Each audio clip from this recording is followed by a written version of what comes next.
It's supposed to be hard. If it wasn't hard, everyone would do it. The hard is what makes it great. You need to just keep living. Listen to the pain. It's both history teacher and fortune teller. Pain teaches us who we are, Wade. Sometimes it's so bad, we feel like we're dying. But we can't really live till we die a little, can we? People don't get it. There's great joy in the grind. Great joy in the suffer. It totally cleanses your body out, man, of any kind of hate. Makes you grow up. What I want to invite you to do, what I want you to consider, is that every single time you go and do something hard, that's the story you've told yourself, that it's easier said than done. You know, it's kind of hard to do that. Well, it's supposed to be fucking hard. Look, if growing stronger and building muscle were fucking easy, you'd have no reason to go to the gym. There would be no growth if there was no challenge. And I'm answering your questions. Every question I'm answering it. I'm with you. But in the back of my mind, all I'm thinking about is all the times I could have won those matches that I lost by not bringing my best mindset. You're haunted by all the opportunities that you missed by not bringing your best at that time. When you could have won, but you didn't win because you allowed life to interfere with that one shot. When you're sitting there getting ready to serve for the match and your mind is not thinking about where that ball placement needs to be, but it's thinking about your family this or this at work or that at work. That's greatness. Greatness is your recall on every single shot that you missed throughout a 20-some year career. Every shot, you can go back and say, I was here. This person was in the red shirt there. Greatness is being so aware of the time of life in the second that went by, and you can recall it like it was yesterday. Greatness is being able to go back there, not making that same mistake again, and being haunted by it. There really are only two macro level motivators that we have in life, and that's pleasure and pain. What I want people to understand is, okay, so if nature only gave you two things to motivate you, pleasure and pain, why would you eliminate half of them? And so most people think that life is about avoiding the pain. I'm here to tell you right now, in a very controlled fashion, it is about really experiencing the pain, learning from it. Pain plus reflection equals progress. Failure has been achieved, thank God. Now, the only place to go from failure is to win. You have to achieve failure. You have to take it that far. Nobody wants to go that far. It's too scary. But you know something? I got news for you. That's where winning is. It always has been. The one thing I would tell them is, and I would tell them to get it tattooed on your arm, and it would say, it's supposed to be fucking hard. I think finding uncomfortable moments and embracing uncomfortable moments are one of the most important things a person can do in terms of understanding themselves and understanding how they think. And if you don't do it, if you just avoid it, you have that uncomfortable moment, you just start boozing, or you take some pills or something and you just avoid it, you're never gonna figure out what was going on in the first place that led you down that weird road where now you find yourself crying in the fetal position on your bathroom floor. Like, how'd you get there? Like, are you looking at it, or are you just gonna take pills? Screamed to me the other night, hey Will, I wanna be an actor, man. I wanna be an actor just like you. You know, usually people say stuff to me like that. I'm like, yeah, man, you know, you do is give them an encouraging word. But I was just sitting here thinking, and it dawned on me, 99% of people that say stuff like that are not willing to do what it takes to make their dreams come true. The Marines have a saying, everybody wants to go to heaven, but nobody wants to die. And that's just real. At the center of bringing any dream into fruition is self-discipline. You know, something as simple as food and eating, it's not about your body as much as it is about your mind. It's getting command of your mind to be able to choose actions that are in your own best interest. Every day, we are choosing shit that's not in our own best interest, right? So if the world is attacking you and the world wants to fight you and the world's trying to hold you down, so you're gonna kick yourself in the balls? So you're gonna stop yourself from getting what you dream. Self-discipline. discipline is the center of all material success. You cannot win the war against the world if you can't win the war against your own mind. Do you think discipline in and of itself is the root, or do you think discipline within the framework of a direction? Because you had the business, you had the vision for who you wanted to be, you were pointed towards that, and discipline got you there. But if somebody's not pointed anywhere, would you give them different advice? Yeah, I think I would. I think that if someone has zero plan, zero future planned out and ahead of them, they don't need to just implement discipline into their life. They don't need to go out and run 10K a day for 70 days or train twice and drink this much water and do this. I think they need to take the first little step, whether that's trying to figure out what it is that you want to do. What are you actually good at? Everyone's good at something, right? If you can leverage that one thing and make it become your life, eventually it will lead to success. And I'm sure I'm sure everyone can be successful in a field of what they do. I don't know what the timelines are on that. It could be 50 years, it could be 10 years, it could be 1 year. You see singers blow up after 6 months of singing, but you'll see a business person like me blow up after 12 years. Or you'll see a businessman that sells cars and it'll take him 35 years. There's no timeline for it. It's just about taking that first step, whether that first step is reading a book, mental health, going for a run, whatever that thing is, just give it a go. Just try it, see if you can stack it up, and if you enjoy it, keep going at it. And eats motivation for breakfast. You don't need motivation. It's great if it arrives. It's some extra fuel on the fire, but discipline is the thing that you need. What would you tomorrow want you today to do? You tomorrow would want you to keep that promise to yourself. There has to be something. This is what I'm talking about now, because this isn't a hack. This has to be in you. Something in you has to wake up. And usually the only person that can wake it up is you. Sometimes you can read a David Goggins book, because I was all this shit and then a lot more of up. But if you don't have a little flame, just barely, you're done. I can't light it for you. And that's the harsh reality of this life that I want to get across so fucking bad. You can watch me, you can watch you, you can watch fucking Rogan and Cameron Haynes, all these motherfuckers. You can go to Tony Robbinson's fucking bullshit, all this shit. You do all this shit. If you could keep going back and keep spending money and spending money and spending money with no results, you can wonder, wow, maybe let me go try out David Goggins. He ain't gonna fucking help you. You have to explore, examine the insides of yourself. And what do you really want out of life? Your friend, and a lot of people out here just don't fucking want it. So guess what? Have fun with your life. It's a lot easier to sit around and make a list of what you're going to do in the future. What's easier? It's easier to take out a pen and a piece of paper and write things down. And so people will substitute that action for the action that will actually change them and make them better and move them closer to that version of who they know they can become. So let's just be careful. Just be careful.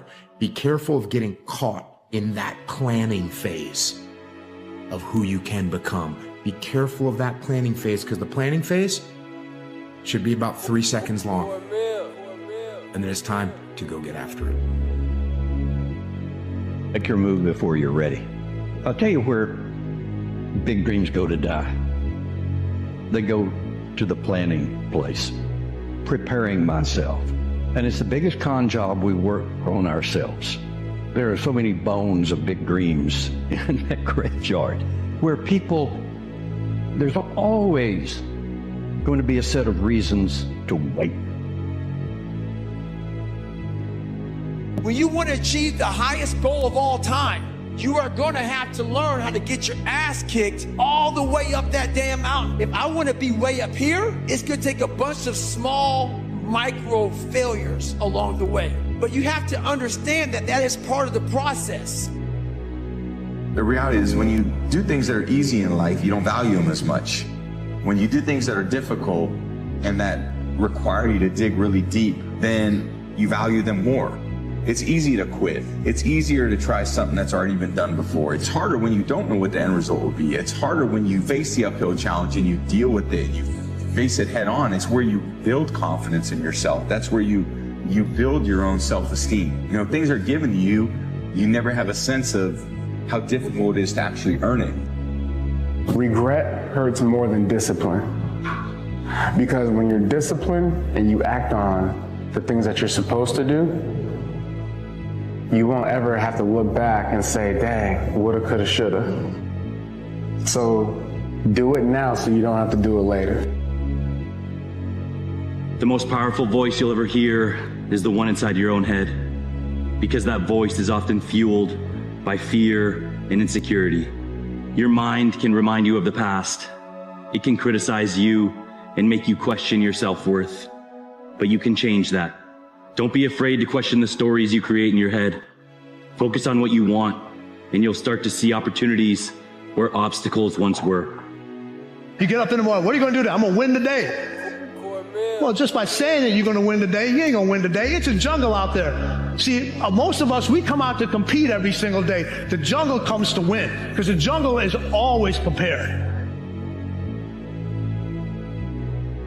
You know, the things that you think about all the time, that you don't tell anybody, right? You can do that thing. You actually can achieve it. And you should believe in yourself. You should believe in those things, because they're there for a reason. They're not in your mind, they're not in your heart just to be there. Whenever you feel negative or unhappy about anything, you say, wait a minute, I'm responsible. I'm responsible for my life. I'm responsible for what happens. I can't change the past, so I'm not going to spend a second worrying about the past. Your time is limited, so don't waste it living someone else's life. Don't be trapped by dogma, which is living with the results of other people's thinking. Don't let the noise of others' opinions drown out your own inner voice. And most important, have the courage to follow your heart and intuition. They somehow already know what you truly want to become. Everything else is secondary. Your biggest enemy is you. People don't understand it's you against you. The only person that gets in your way is you. Nobody else. Feeling stuck is a signal that you've stopped growing. And when most people feel stuck, they don't understand that it's tied to a fundamental need for growth. We believe it's an existential crisis and we blow up our lives. For most human beings, what actually will get you feeling like you're not stuck is having something in the future that you're looking forward to. Learning anything gets you back in touch with a fundamental need. It makes you start to feel like things are moving. And from that place of feeling a little bit more empowered, you'll be able to make better decisions about what big things need to change in your life. Your current situation is not your final destination. There's more to your life. And I know right now it's hard for you to believe that, but I need you to believe it. Like everything you're currently facing is building you for something greater. You're more than your struggles, you're more than your pain. I know you feel like nobody understands you, nobody gets you. I know you feel alone and isolated. So I want to tell you, I'm proud of you for not giving up when it's so easy to. I know what darkness looks like. I know what it feels like to be alone with no motivation, no drive, no passion. And what has to come out of your fucking soul in the darkest of times. But if you are able to get up every morning, have no passion, no drive, no motivation, and still get up with that kind of fire, you will be successful in life. I guarantee you that. The darkest place someone can be is standing still. The darkest place someone can be is when they are alive, but they are not living. The darkest place someone can be is when they are no longer making progress. Everyone talks about the destination, but very few people talk about the journey. That's where the iron is forged. In the monotony of doing the right thing day in and day out, your part of the deal is to keep showing up for yourself, to stick around and see what happens when you really go all in. Don't just settle for mediocrity. Just hold up your end of the bargain and watch how life will turn in your favor. You can't avoid the peaks and valleys in life. They say you can't avoid the peaks and valleys in life. Life will always have the ups and downs, so make peace with it. How hard are you really working? I don't know about you, but I don't encounter many people who are completely committed to their craft. In our society where it is very unpopular to have a sickening, completely committed, dedicated work ethic, it's not the norm. I believe people who think this way don't know what it's like to push yourself to the limits, don't know what it's like to work your absolute best, give everything you have, sacrifice, commit, work hard, and that feeling of growth, of progress, of even reaching a milestone in your journey. How amazing that feels. Consistency is even rarer than talent or enthusiasm. Every January 1st in the gym, you rock up and everyone's keen to do something. They've got these New Year's resolutions. They're all enthusiastic, and some of those people will be talented. But how many of those people end up being consistent long term? Death is not waiting behind that door right now. Every second, you are between life and death. One day, it just stays with this, then this is going to happen. So in the moment where you realize it could be my last action right now that I do, having this type of thought on the mind, it could be your last, hopefully makes you wake up to really focus on the things that are important for you. Because many things are starting to fall away when somebody tells you, look, you only have 1 more week to live. Many problems that at the moment people are caring about, they will just disappear. Then they wake up and realize this shortness of life, how precious it actually is that we are able to be here. Live your life the way that you want to leave your life. Ladies and gentlemen, as I speak to you right now, if you had 90 days to live, how many of you will make some radical changes in your life? If you look at Nelson Mandela, if you look at Mother Teresa, if you look at Mahatma Gandhi, who died with under 10 possessions, these people were world changers. These people were radical optimists. These people suffered because the root of the word passion means to suffer. They suffered for their dream. They suffered for their values. They suffered for their cause. They suffered for their followers. They suffered for their greatness. Game of life, our people are going to hit you, they're going to claw you, they're going to scratch you, they're going to bite you. It's just the part of life. And instead of taking everything personally, you have to see that it's like a gladiator battle, and that some people are bad, some people are good, some people are not, are in between. But stop taking everything personally and try to learn from it. So if you make a mistake, what you want to do, if you have failure in life, something didn't go right, you want to have the ability to look inward and say, what did I do wrong? And a lot of people don't have that inner strength. But if you want to be successful, if you want to get ahead in this world, you have to develop the skill. You have to be able to look at yourself as if you were somebody else, as if from the outside, and say, here's how I could improve. Here's what I did wrong the last time I did it. Great life is in front of you. It's not behind you. What you did back there was learn the lessons to get you to where you are at this particular moment right here. Do you know, man, that you can actually mess your life completely up? You can jack it all the way up, and you can turn around and get it right. What type of reality are you even living? What type of reality are you living? Are you living a proactive reality where you're continually problem solving and looking at all of the different ways that you could manipulate, guide, or push your reality that you want in your favor? Or are you living a reactive reality where you just continually allow what is going to happen? Well, I can tell you right now, if you live in a reactive reality, you need to stop. Because if you really want to live the life of your dreams, you have got to start living a proactive reality. So if you're in the woods and you don't know where to go, start walking. You got to start walking because the perspective's not going to change. You have to start moving forward. You have to start taking steps in order to improve your vision, improve your perspective, change your perspective, make some kind of progress. And worst case scenario, you figure out that you walked the wrong direction. Okay, now you can go walk in the other direction. And that's going to be fine. But standing there lost and not doing anything is just waiting to die, waiting to starve to death. Don't let that happen. Everything that you are, everything that you're becoming is a resilient pad of growth.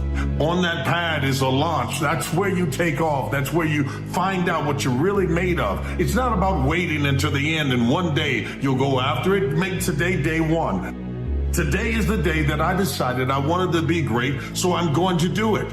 I decided I want to go after my goals, after my dreams. That's the mindset that you have to have. Because today is the day you were given breath.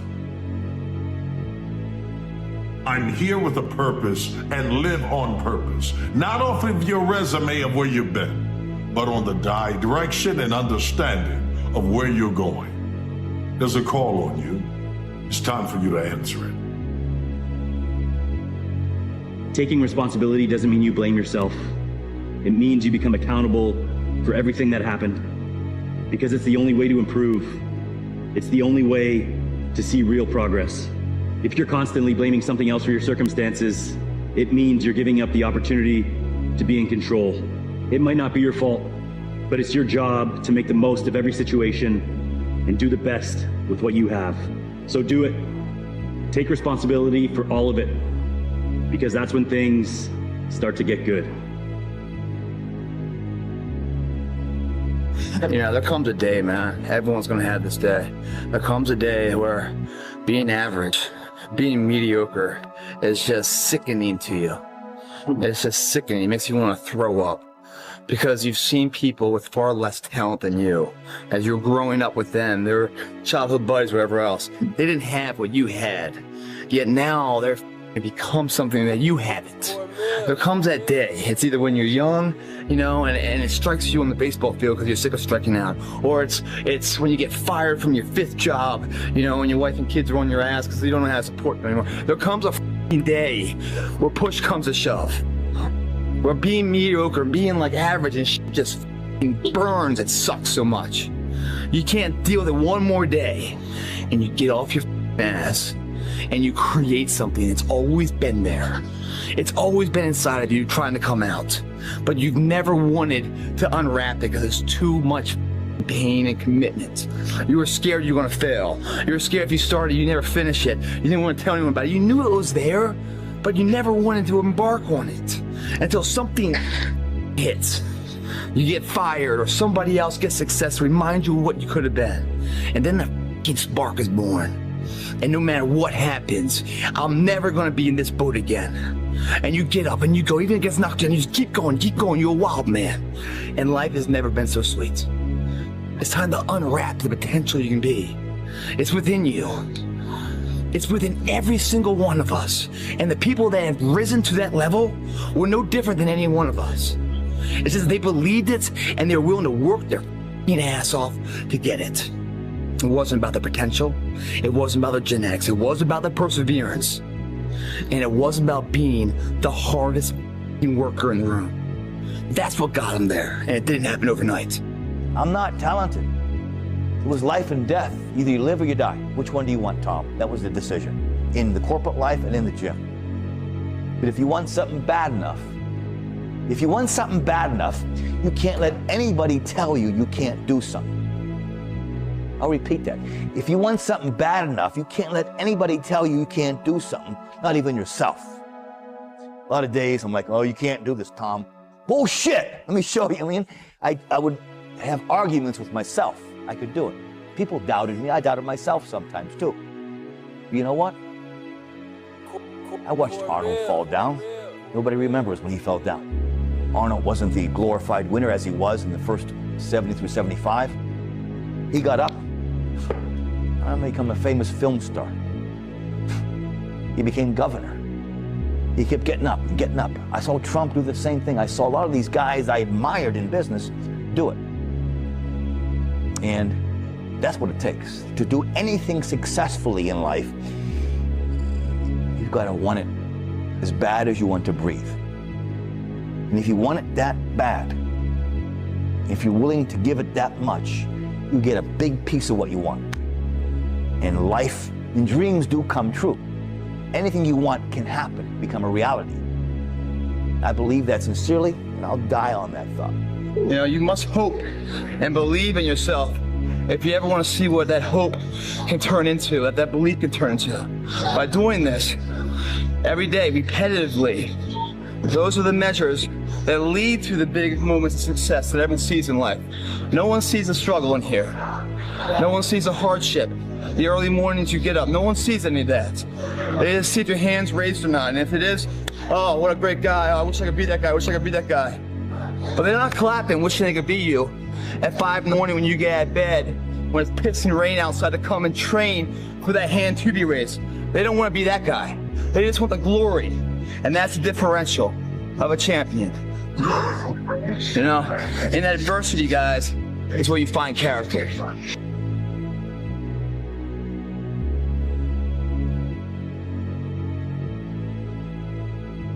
You will lose yourself and you will never find your way back because you gave up too soon. You will lose yourself because you didn't think you had it anymore.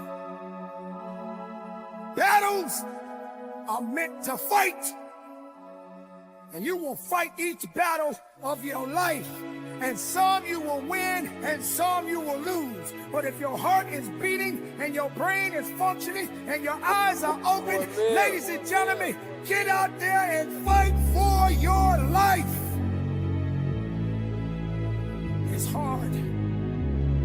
Deal with it. It's challenging. Deal with it. You don't think you got it? I say you do got it. I say you must have it. I say you will have it. I'm telling you right now, ladies and gentlemen, if you are not focused, you are never going to see the goodness and the greatness that you have within yourself. But greatness does not come overnight. Greatness requires work, and hard work is how you get it. There's no time for being lazy. There's no time to say I'm sorry. There's no time to say I can't go any further. When you truly want to adapt, then adapt. Every situation requires some kind of attitude that you can endure it. Attitude adjustments are necessary. So when these things happen and when certain circumstances come in your life, you must continue to believe that, hey, it can only last for so long. And this too shall pass. Let the hard work begin. Let the testimony be the testimony. When you are tested, be the testimony. When you have been pushed back even harder. When you feel that you can't carry on, feel within yourself that you are alive and you got a job to do. It is all business, never personal.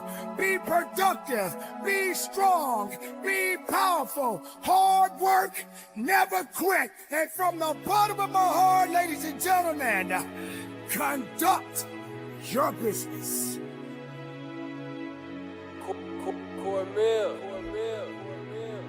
You're not gonna always have a supporting cast with you.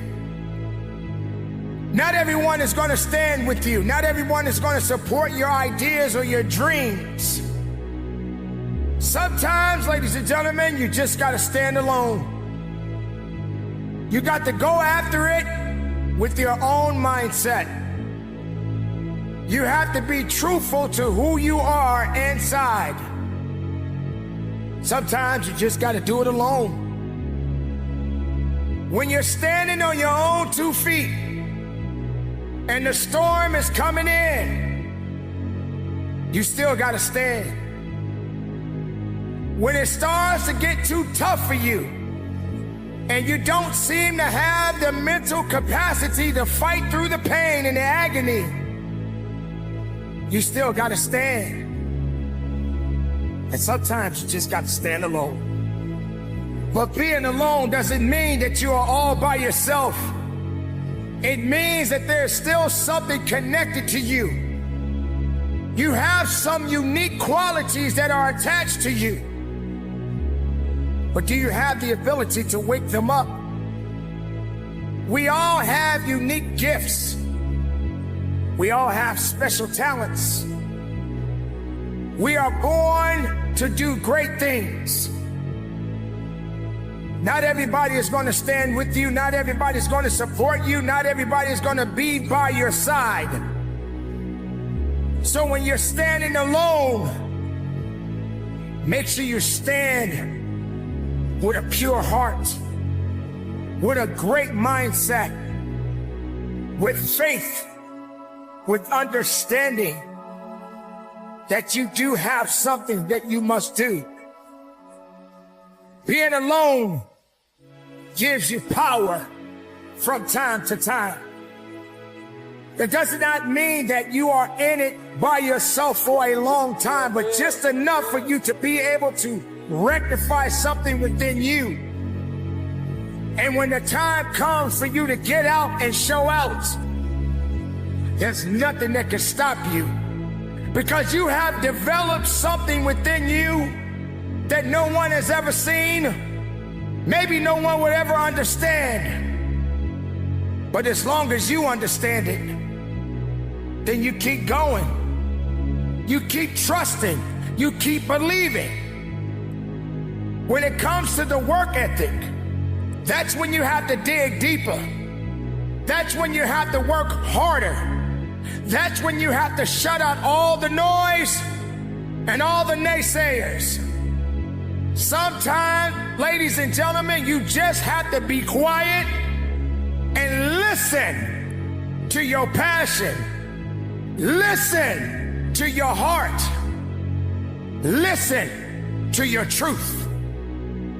Because when it's all said and done, when this is all over, you are still the only one that is left standing.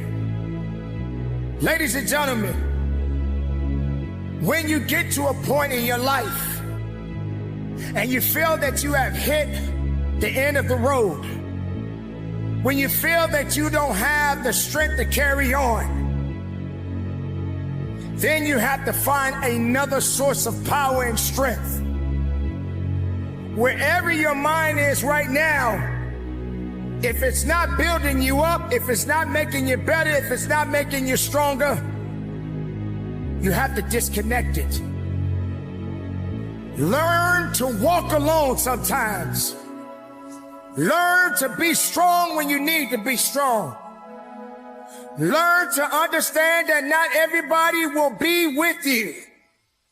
Stop looking for other people to lift you up when you are down.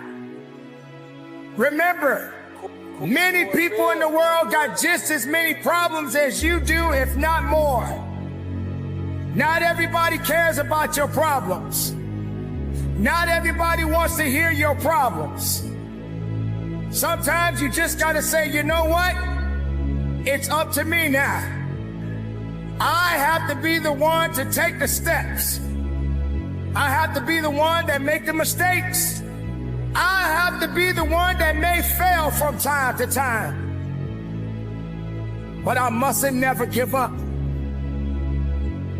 When everyone else wants to quit, I will stand. When everyone looks down on me, I will stand. When everyone thinks that I don't have what it takes, I will stand. I will stand as long as I can, but I will not bow down. I will not give up. I will do my work. I will make everything count each and every day of my life. For my life is in my hands, and I must be willing to do what I must do to get where I need to be in my life. I refuse to say that I don't have it. I refuse to say that I can't do it. I refuse to say that can't matters to me. Ladies and gentlemen, what does can't have to do with you? Have you ever got to a point in your life where you looked at something and you just said, I can't do it? Well, guess what, ladies and gentlemen? You will never do it because you believed in not getting it done. You believed that can't mattered more to you than you mattered to yourself. Just because you felt it couldn't be done.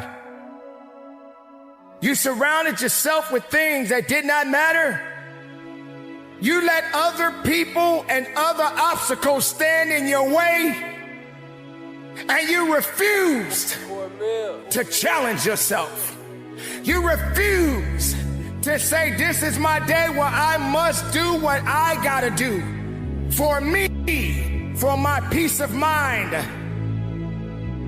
I gotta do something. I can't wait for it to happen by itself.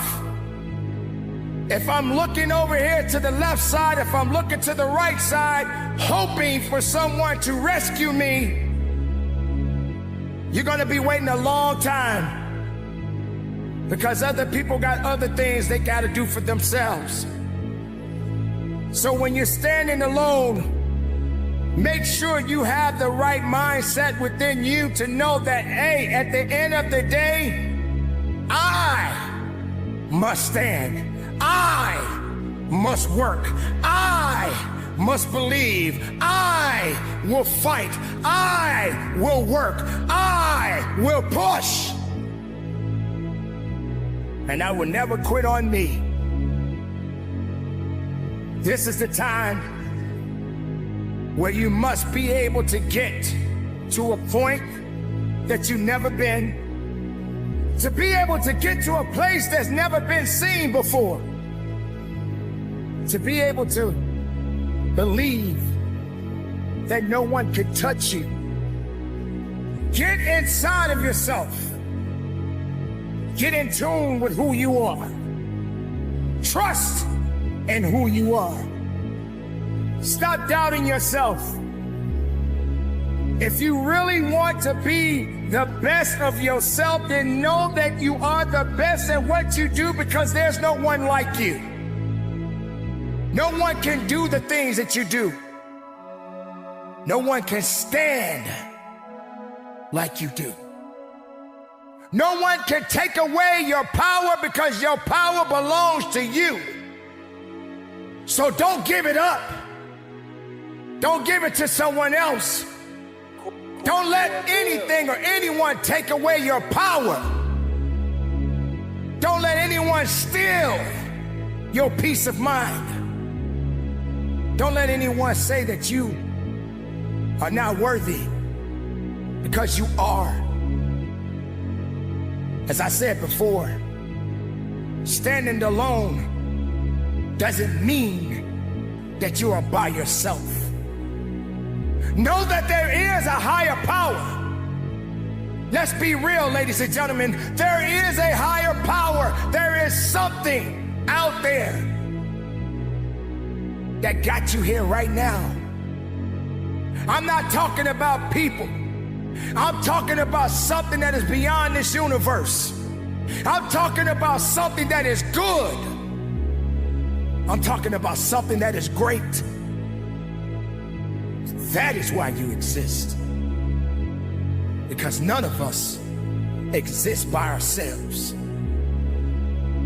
But we have to have the ability to know that we don't need everybody to be somebody. We don't need everybody's approval to be approved.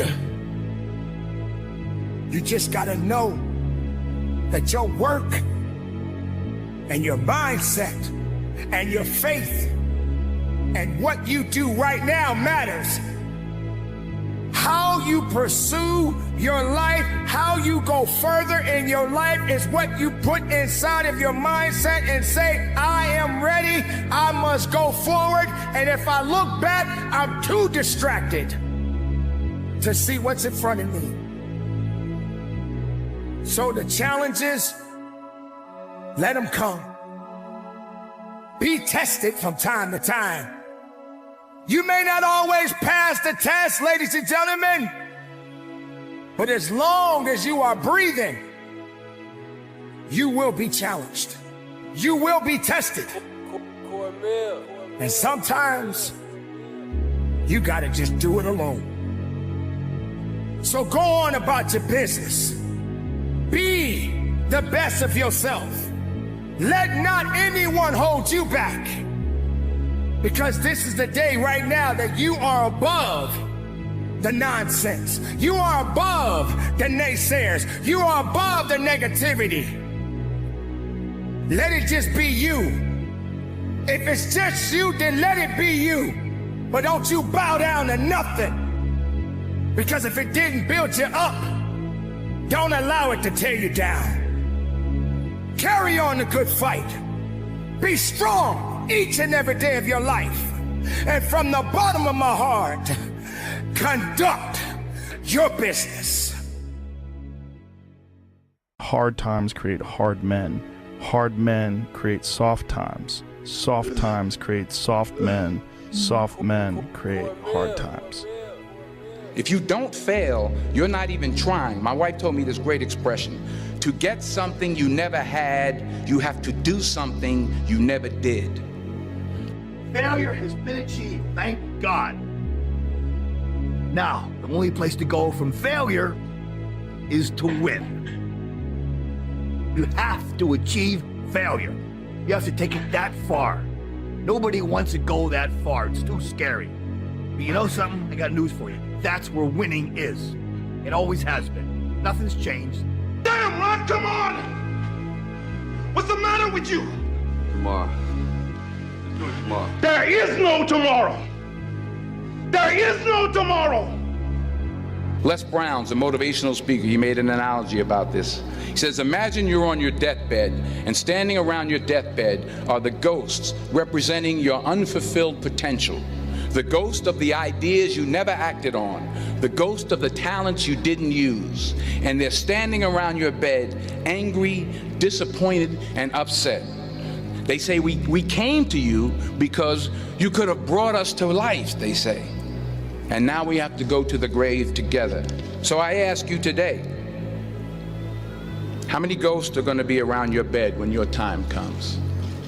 I'm the best ever. I'm the most brutal and vicious and most ruthless champion there's ever been. There's no one can stop me. Lynx is a conqueror. No, I'm Alexander. He's no Alexander. I'm the best ever. There's never been anybody as ruthless. I'm Sonny Liston. I'm Jack Dempsey. There's no one like me. I'm from Nairclaw. There's no one that can match me. My style is impetuous. My defense is impregnable. And I'm just ferocious. I want your heart. I want to eat his children. Praise be to Allah. You have to learn how to fail. A lot of us have big dreams, big goals. And when you have goals that are maybe outside your reach, you have to know that getting to that goal, you're gonna have a lot of bad days. So I had to teach myself how to fail right. And what that means is, when I fail, I can't spend much time in that fail zone. I have to be able to get up and get after the next day just as fast. I don't have time to stay here and feel bad for myself for weeks and months and years, because I'll lose that time. The mud consumed each man till there was nothing visible but our heads. The instructors told us we could leave the mud if only 5 men would quit. Only 5 men, just 5 men, and we could get out of the oppressive cold. Looking around the mud flat, it was apparent that some students were about to give up. It was still over 8 hours till the sun came up. 8 more hours of bone-chilling cold. The chattering teeth and the shivering moans of the trainees were so loud, it was hard to hear anything. And then one voice began to echo through the night. One voice raised in song. One voice became 2, and 2 became 3, and before long, everyone in the class was singing. The instructors threatened us with more time in the mud if we kept up the singing, but the singing persisted. And somehow the mud seemed a little warmer, and the wind a little tamer, and the dawn not so far away. If I have learned anything in my time traveling the world, it is the power of hope. The power of one person. Work, work, work, work, work. No results, but I'm a little bit better. Work, work, work, work, work. Work, work, work, work. No results, but I'm a little bit better. Work, work, work, work, work. No results, I'm a little bit better. Work, boom, Just got paid. I just got paid. And it looks like overnight success. Yeah. It's like, oh shit, it happened in a year. No, bro, it doesn't. The truth in front of you is it sucks. It's painful. It's fucking mind-numbing. Because this is what it takes, creating another voice and sometimes going at it alone. All the time going at it alone, because no one's gonna believe in you. And that's that.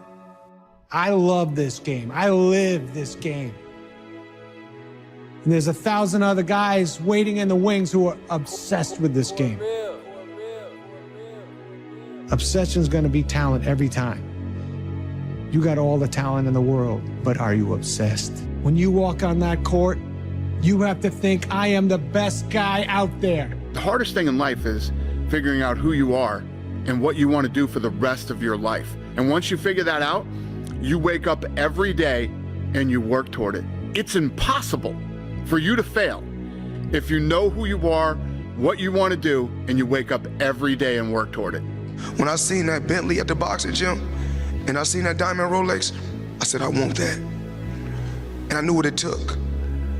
So I know when my opponent is asleep, I'm out there at 4 or 5 in the morning, chopping trees, working, to this day.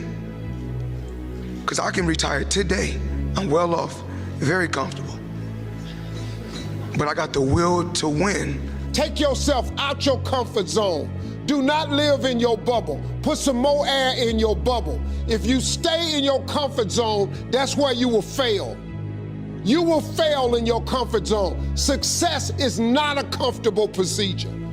What if we have that kind of attitude? The car's repossessed. Nobody believes in you. You've lost again and again and again. The lights are cut off, but you're still looking at your dream, reviewing it every day and say to yourself, it's not over until I win. The heaviest things in life aren't iron and gold, but unmade decisions.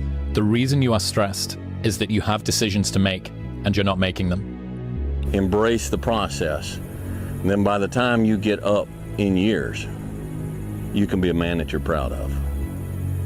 Okay? So this is just an encouragement to just chill out. Just chill out. Embrace the process. You say, Dwayne, what process? Life. Be the guy who embraces the ugly, the miserable. Be the guy who embraces hard work, the grind. Don't be afraid of being hurt. Don't be afraid of sacrificing some blood. You cannot change your life unless you change something. If you always do what you always did, you'll always get what you always got. He believed in himself, and you can too. You can do anything that you want. You can get singing lessons, get a better job, make more money. You could be even like rich. You could live in the White House someday. You could be president. Do what you want to do. It's not up to other people. It's up to you. You're always afraid to take the first step because all you see is every negative thing 10 miles down the road. But you can do anything you want. You are bound by nothing. What are you passionate about? Some of y'all don't want it. That's why you ain't got it. Excuses sound best to the person that's making them up. There's pretty much nothing that you could say that you've went through that I haven't went through, and I'm still here. Stop feeling sorry for yourself. Get off the pity potty. Wake your ass up. Awaken the beast inside. Get in shape. Get off the pity potty.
Failure is a step to success. Falling down is a step to success. Losing is a step to success.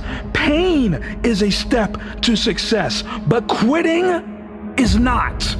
Never give up on what you really want to do. This is the instinct that says, you've had enough. This is the instinct that says, you've given it your best shot. You can stand down. You can back off. You can take a knee. Don't stop when you're tired. Stop when you're done. We are relentless. We are powerful. We are forward thinkers. We are the generation of hard workers, innovators, and creators. And we are the ones who never give up, never surrender, and never quit on our goals.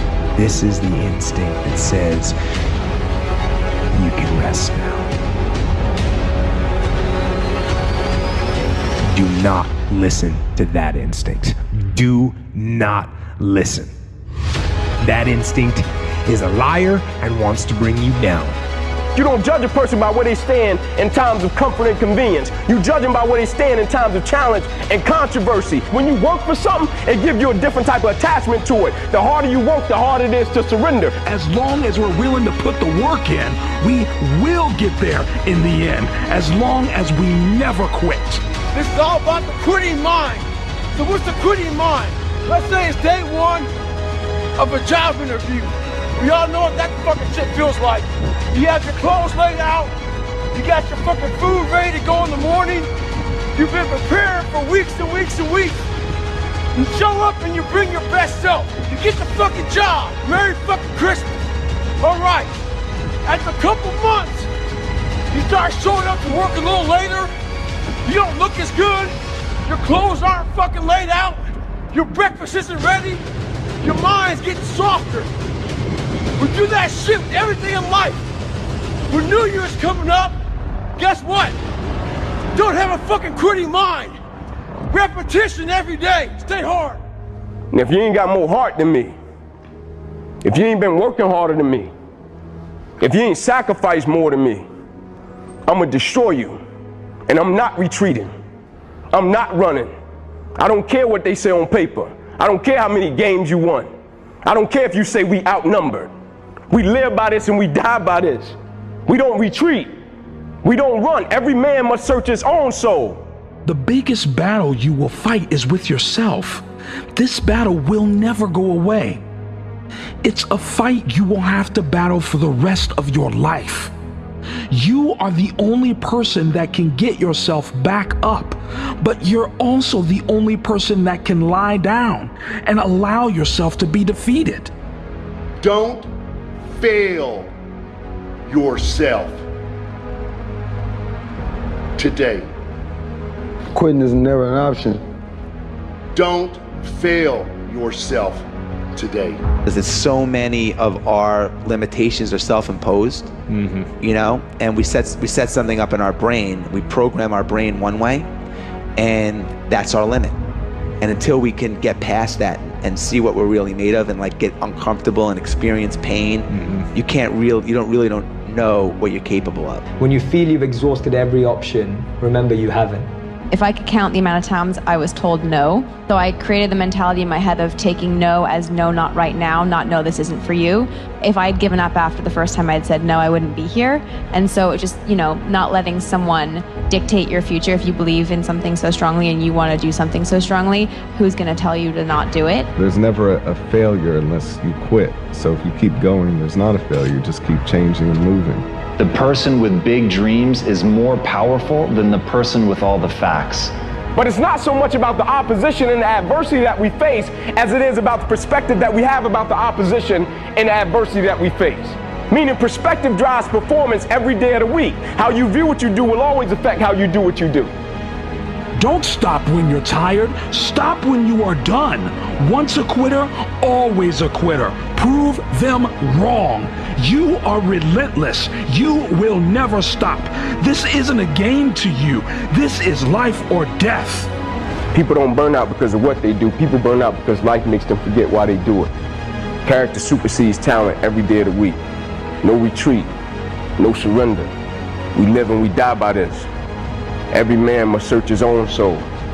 At a certain point, don't let your actions betray your words. You are not going to give up because of a little pain. You won't quit because of a bad situation.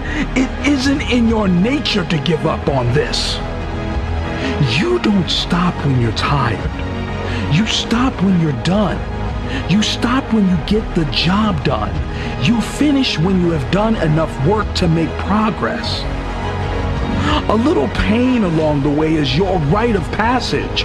It is the battle scars of the successful, the marks of a warrior who succeed at this adventure through life.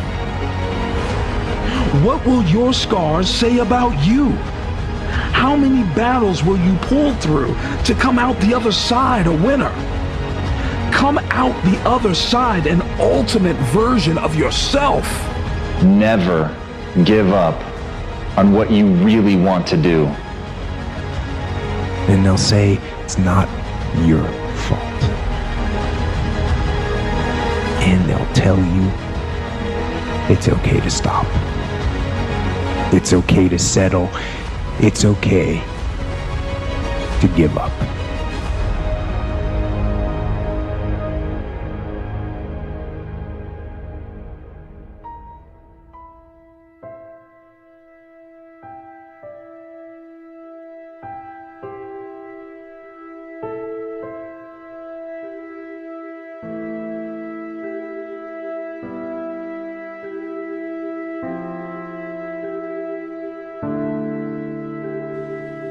And that is the instinct you need to fight. You need to push back, to smash into the ground. Do not take the easy way out. You think that successful people have some lucky charm. Well, let me tell you something. I woke up this morning and I couldn't find my fucking lucky charm. I and other successful people wake up every day doing the same thing, fighting back against the distractions, the fears, the doubts. Do not give up based on instinct. If you are forced to stand down, to retreat, so that you can rebuild and reattack, so be it. And we learn over time, we build into a habit to spend more time having control instead of more time being out of control. It does matter. But make that decision based on logic, not on the instinct of surrender and defeat. Opposition, adversity, challenge. Never forget why you do what you do. I'm not talking about college. I'm not talking about when you first got to the league and you got drafted. I'm talking about when you was coming up and you was in the street or you was at the park and your mom had to go sacrifice and work so you get your pair of cleats. I'm talking about that bite, because everybody don't remember that. Your will and desire to win are greater than anybody else's. I know you are aware of how bad you want this. I know you are aware of what you would give to succeed. I know you want this. I know it is all you want. I know what you would give for this. So do it. Show it. Prove it. Show the world. Show them that anything you can dream of can become your reality. Success is getting back up and learning from these falls, learning from the pain and the losses. Success lies in getting back to your feet and trying again. I was just a young kid with a dream and a belief in himself. And for many times I was laughed at and not believed in, but you know what? Nothing external can defeat the internal. The only thing that can take someone down or break you down is internal. Nothing external is strong enough.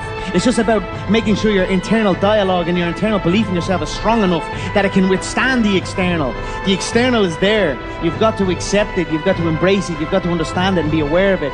But don't let it seep into your internal dialogue. Don't fail yourself today. for most people, man, you could be great, but you haven't even pulled a strip off to activate it, right? Like you can be great, but you're living on reserve, right? You didn't empty the bucket, right? You didn't give everything you had to every aspect of your life. Like for most people, they're great professionally, but they end up becoming a public success, and behind closed doors, they're a private failure. Not because they don't have the talent or the skill set, they don't have the character, right? That they can apply it and be consistent in every aspect of their life and empty out everything they got to everything, right? Of course, you don't just give everything you got all the time, right? You get to a point where you learn to be efficient and effective in every aspect of your life. And for most people, it's not a problem of skill set. It's a problem of character. And empty the bucket is having the right character to be consistent and empty out everything you got in every aspect of your life. There was a lot of moments in my life to where there was people that saw things in me that I couldn't see in myself. And they believed in me in a way that I couldn't believe in myself yet. And I rented their level of belief until I got strong enough to possess my own.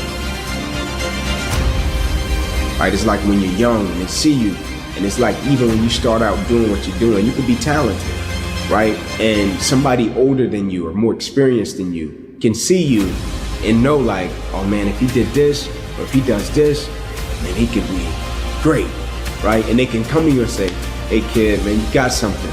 Like you could be great, right? Like my teachers and my coaches, when they came to me and they was like, son, I'm telling you, you could go to college, man. Like you really, I know you're talking about it, but your circumstances are saying different. I think you can do it, right? And when they said it, I'm like, oh, I can do it. Like I can make it happen. Because they're believing in me making it happen, I think I can do it. Like I think when you show people things, that's powerful. I think exposure sparks inspiration, right? Exposure sparks motivation. And my mindset can never go back to the way that it once was, because I have been exposed to something different, to something new. And so I think belief and exposure are two of the most powerful things that can happen to a person. Like when you're young or when you do something and you're a novice, right? And you start out doing it and you might think you can do something with it, or you might not. You might do it and it's being driven by your passion. And then somebody comes along that's a little bit older or even more experienced, and they can see it in a way that you can't see it, right? And so I think it's important with belief, because if a person believes in you in a way that you don't believe in yourself, you can rent that person's belief until you get strong enough to possess your own, right? And you use that person's belief to fuel you every single day, right? Because you can have a level of belief with what you're doing, but you can go back to a certain set of circumstances that tell you, nah, it's not gonna happen. And so you rent that person's belief until you get strong enough to possess your own. I firmly believe every person's purpose is tied to somebody else's purpose and destiny. And so your purpose, my purpose, is tied to somebody else. Like when I speak, when I do what I do, like people say, oh man, I really needed to hear that, right? That helped me do this. That helped get me through this, that helped me with this. That's my purpose being tied to other people's purpose, destiny, beliefs, and dreams. That's the power and magic of purpose, right? I don't think it can be a purpose without being tied to other people's purpose, destiny, dreams, and aspirations, right? I think that's the power in it, but realizing it is another thing. The only thing I felt I had the advantage in my whole life was my work ethic. And I took pride in that, right? I was never the biggest, the fastest, the strongest, never had the most resources, but I had a work ethic. I think what's most important is when we go through something, what's the perspective that we have of it, right? Because for most people, when you go through something, the person's natural perspective is, okay, what did I lose, right? What happened to me? Like I took a loss, right? People never look at it and say, okay, man, tell me, what did you gain, right? Even though I know it hurt, you didn't want to go through it, but look at it in a way to where you can say, what's the lesson in this, right? What would you say life is trying to teach you from dealing with this? And I firmly believe the quicker you can shift your perspective from yourself to others when you're in the midst of adversity, the quicker you'll get through it.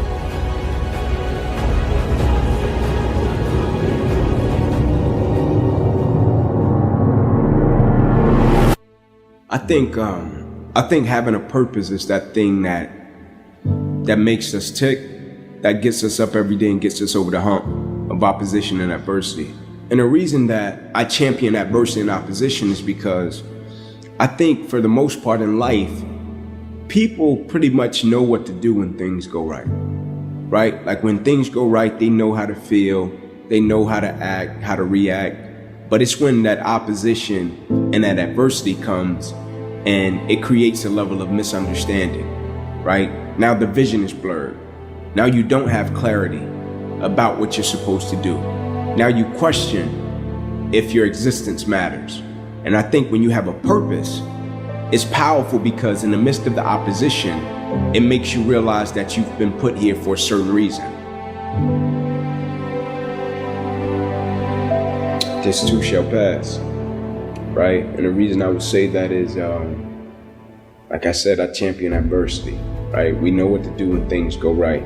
But the next time it gets tough, the next time you question your purpose, the next time you question your existence, your mission, if you're supposed to be doing what you're doing, and it gets tough and challenging, just whisper to yourself, this too shall pass. This too shall pass. If you actually want something, you can have it.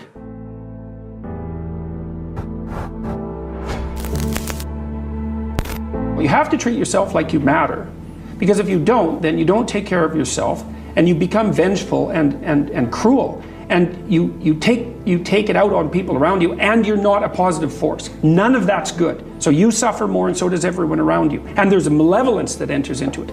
None of that's good. So that's what happens if you don't treat yourself like you matter. The first thing I would say is, well, you should be afraid of taking risks and pursuing something meaningful. One of the main reasons that people don't get what they want is because they don't actually figure out what it is. And the probability that you're going to get what would be good for you, let's say, which would even be better than what you want, right? Because, you know, you might be wrong about what you want easily, but maybe you could get what would really be good for you. Well, why don't you? Well, because you don't try. Life is a challenge that in some sense can't be surmounted, so there's no way out of your problem, but there are certainly proper ways of dealing with it. Yeah.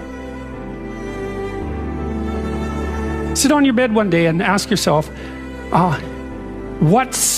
what remarkably stupid things am I doing on a regular basis to absolutely screw up my life? I would say that the goal in life is to conduct yourself so that life improves. You should be more afraid of staying where you are if it's making you miserable. Clock is ticking. Yeah, and if you're miserable in your job now and you change nothing, in 5 years you'll be much more miserable and you'll be a lot older. People don't get what they want and they need because they don't aim at it. And it's a hard lesson for people to learn because they're cynical to begin with and they presume that there's no possible way of moving forward.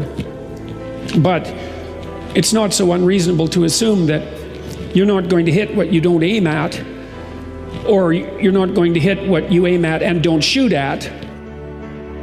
We're built to contend with the world. We're built to contend with reality. You want a challenge, and the best way that you can take on a challenge, because a challenge fortifies you. So you don't want to be secure, you want to be strong. And you get strong by taking on optimal challenges. And so you lay out your destiny in the world, and you take the slings and arrows of fate, and you make yourself stronger while you're doing so. And you might fail, and fortune might do you in, but it's your best bet. A huge part of the reason that people fail is because they don't ever set up the criteria for success. And so since success is a very narrow line and very unlikely, the probability that you're going to stumble on it randomly is 0. So you want to set yourself a task that's difficult but not so difficult you can't attain it. And then what happens is that you step up improvement across time incrementally. And there's also a certain element of humility to it, right? Which is, don't bite off more than you can chew. right? Don't set grandiose goals, but incremental improvement will get you a tremendous distance.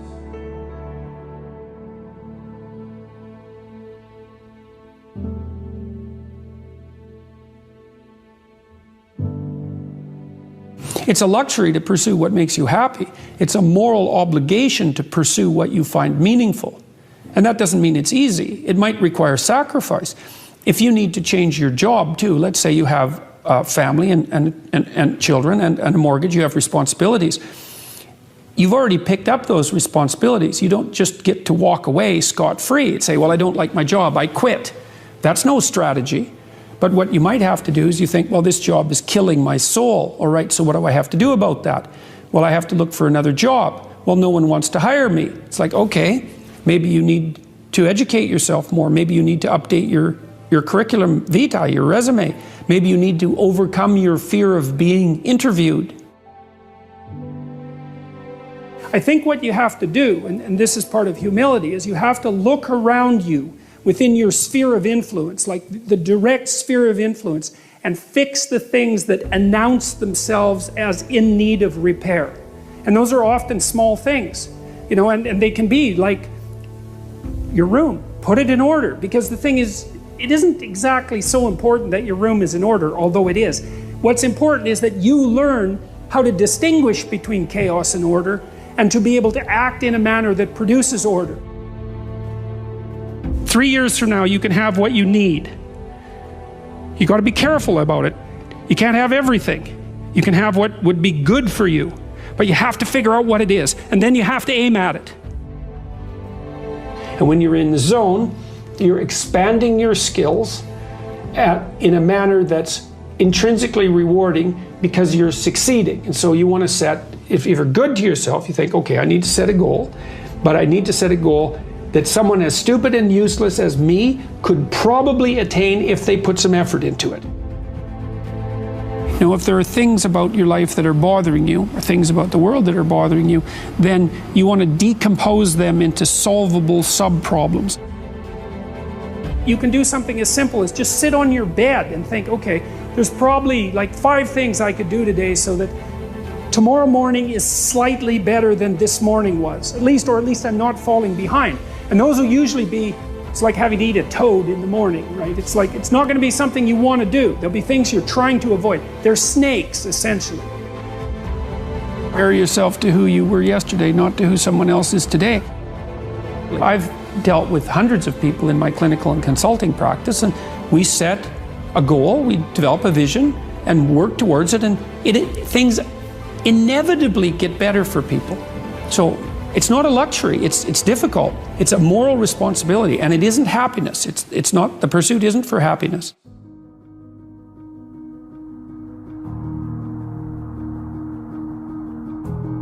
Well, greatness is what reveals itself when you attempt to formulate, when you attempt to carefully articulate and live out what you believe to be true.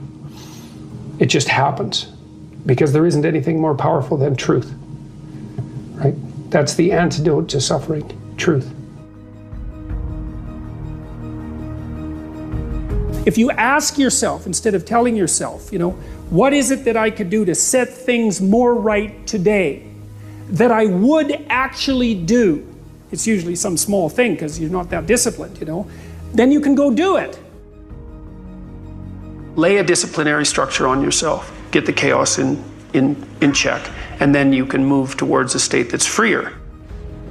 Well, what happens if you don't treat other people like they matter? Well, you lie to them, you cheat them, you steal, you enter into impulsive relationships with them. They can't trust you. That doesn't go anywhere. They don't like you. You end up alone at best, and maybe like incarcerated at worst. Like, that doesn't work.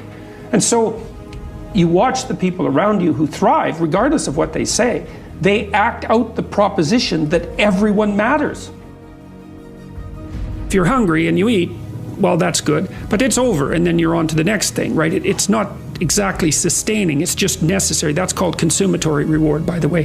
This other reward system is incentive reward, and the incentive reward system works on dopamine, this neurochemical dopamine, which is also the neurochemical tracks that opiates and cocaine and amphetamines, the drugs that people really like to abuse, alcohol often for some people, activate. And so you might say if you don't have enough meaning in your life, then you're more prone to addiction. And that's definitely the case, even with rats. If you take a rat and you put him in a cage by himself and he has nothing to do, and then you give him access to cocaine, he'll get addicted to the point where he won't do anything but take cocaine. But if you throw the rat back in with a bunch of other rats and he gets to do rat things, then it's very hard to get him addicted to cocaine. And so the purposeless rat is prone to addiction. Well, it's the same with human beings.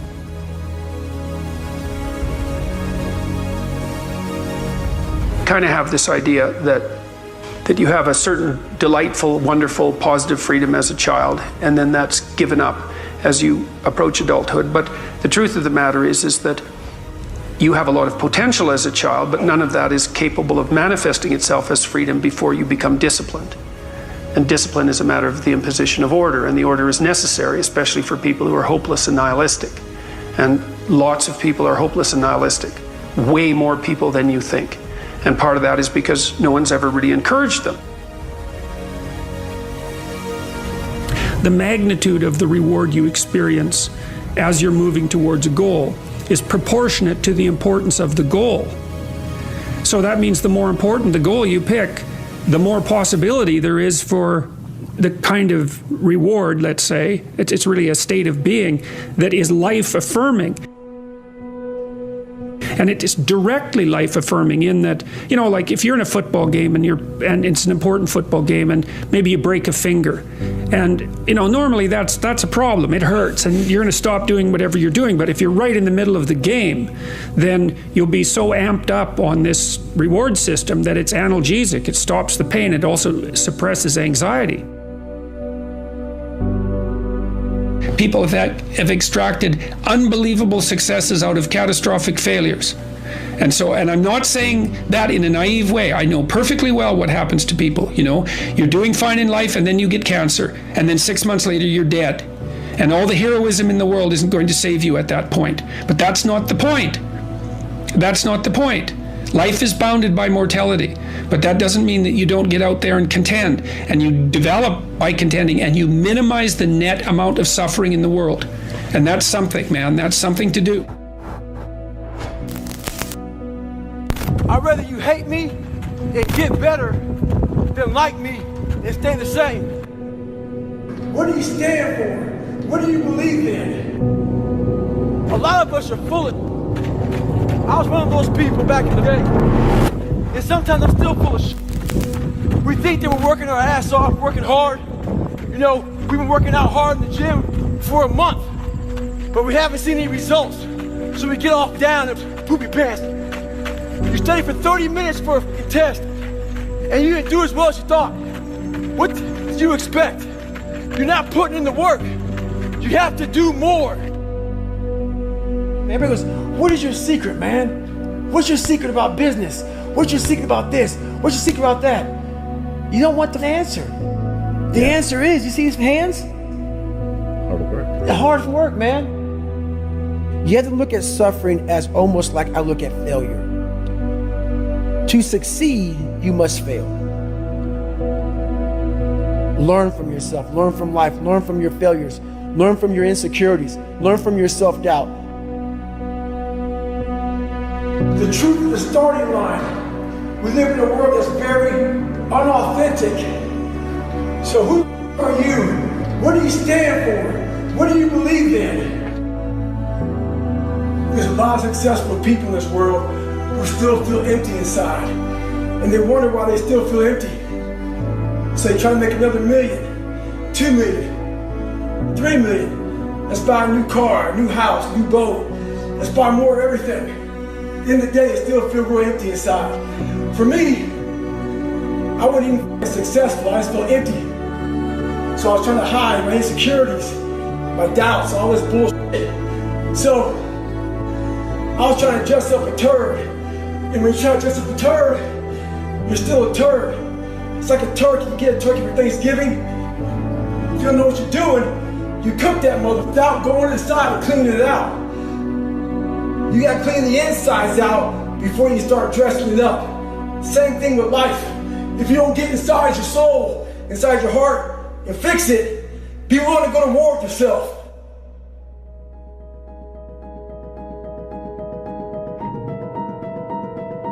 It's not magic.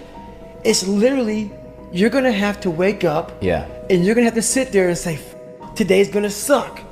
And then when that day is over, you're gonna wake up again and say, Yeah. the next day is gonna suck. You're not putting in the work. You have to do more. And the only way to see who the baddest motherfucker is to suffer.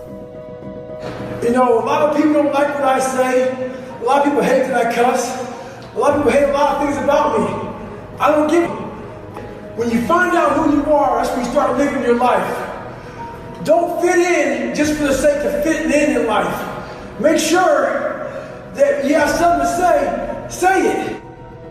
Within the suffering, go in there, and I call it the live autopsy. The live autopsy. How you find out someone died? They crack you open after you're dead. How you can live is do it while you're alive.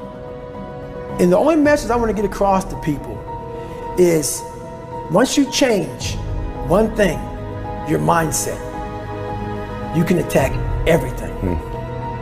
Go back in your brain, crack it open while you're alive. Don't wait until you're dead to figure out why you died. Do it while you are living. Go in there, go into the suffering, go into the pain of your life and say, why did this suck for me so bad? Why am I afraid of all this stuff? It's in these nooks of the suffering within your brain, in the scarring, are all the answers to why you are on the couch feeling sorry for yourself. You gotta stop telling yourself that you're doing enough. In life, it's never enough until you feel this overwhelming feeling of, man, I'm outworking the crowd. I'm outworking everybody. I'm doing more. It's not until then, once you get there, that's when you can know you've done enough. In failure and in suffering, all the answers are in there. All the answers to all the test questions. The test is your life. All the answers are in there. You don't have to live in suffering and pain and failure all the time. You have to learn, I need to visit it.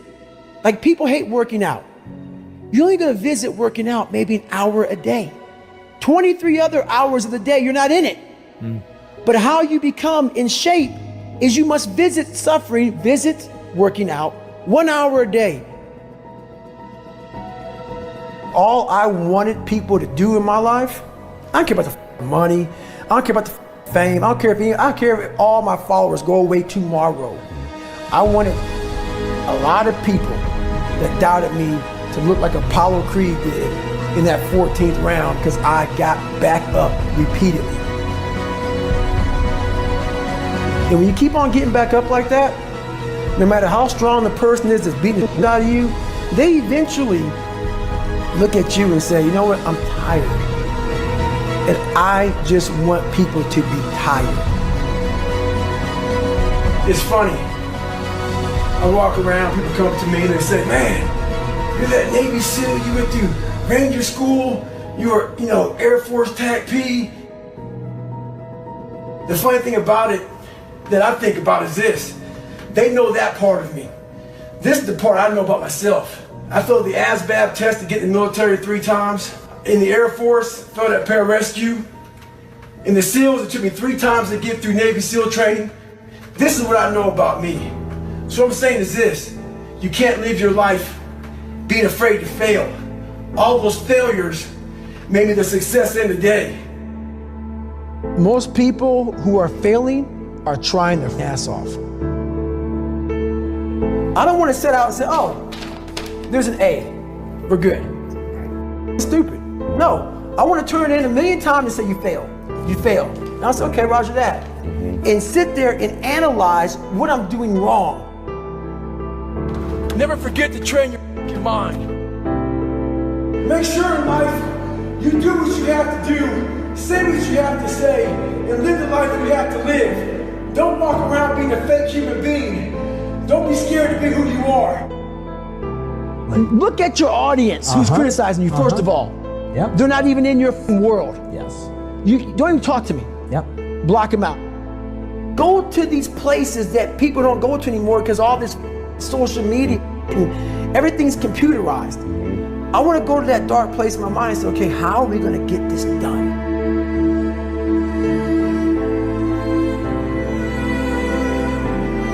When I was 297 pounds and I was fat as hell trying to be a Navy SEAL, the scariest thing in the world to me, even to this day, was that that could have been the rest of my life.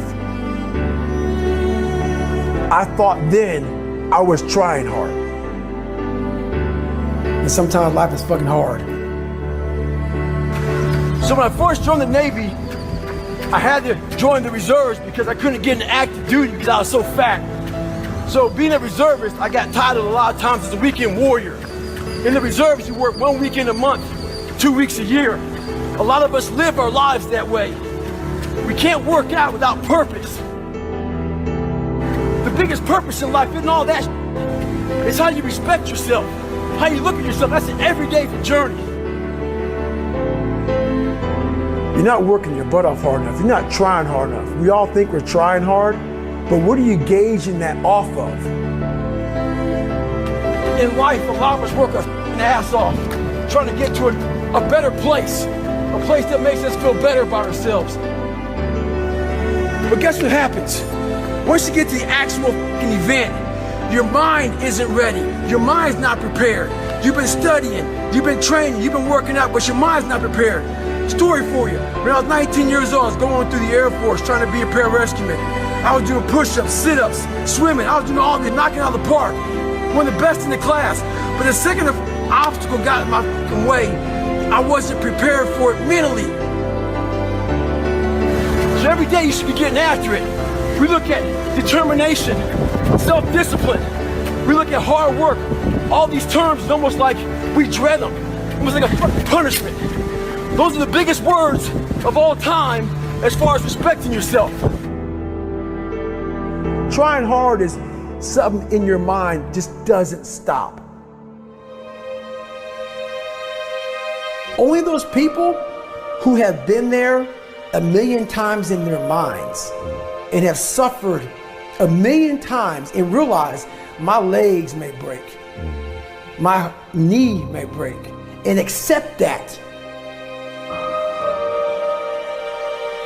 I know right now, whether you hate me, love me, I'm a this, I'm a that, whatever you want to think, I made it. The Washington Bullets select Tyrone Bogues. Now they got the tallest and the shortest. Tyrone Bogues, he is now the shortest player in the NBA. Tyrone Bogues from Wake Forest. At the age of 5, I got shot.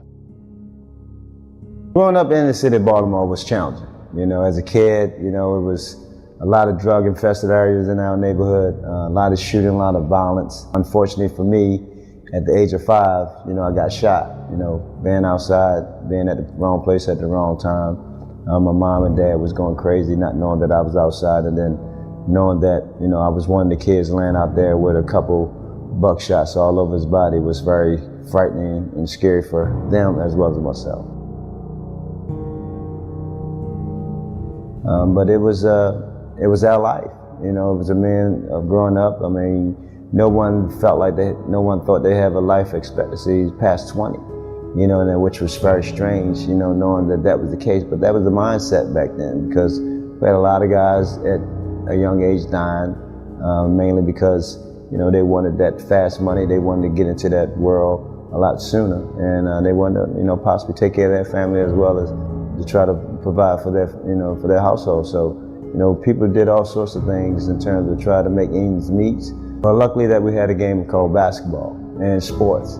Sports was really a mechanism that kept us really at a safe, where it gave us a safe haven place to really feel comfortable at. That was a way of keeping us, off the streets, keeping our mind, active in other areas, as opposed to thinking about, hey, it's time to try to, go over and get a few of those quick dollars.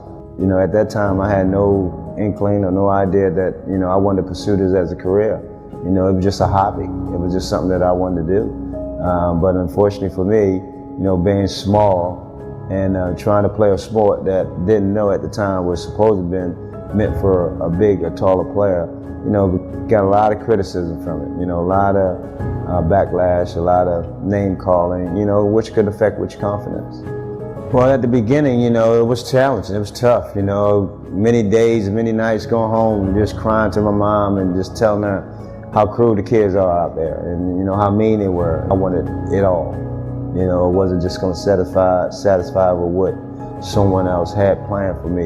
You know, I wanted to create my own destiny, and I started to understand that I was in position to do that. And, you know, when I became 12 and 13 years old, you know, words never matter. You know, it came in one ear, out the other. You know, I was on the journey, I was on my path, trying to become this basketball player that no one felt like he had any, you know, any opportunity to do so.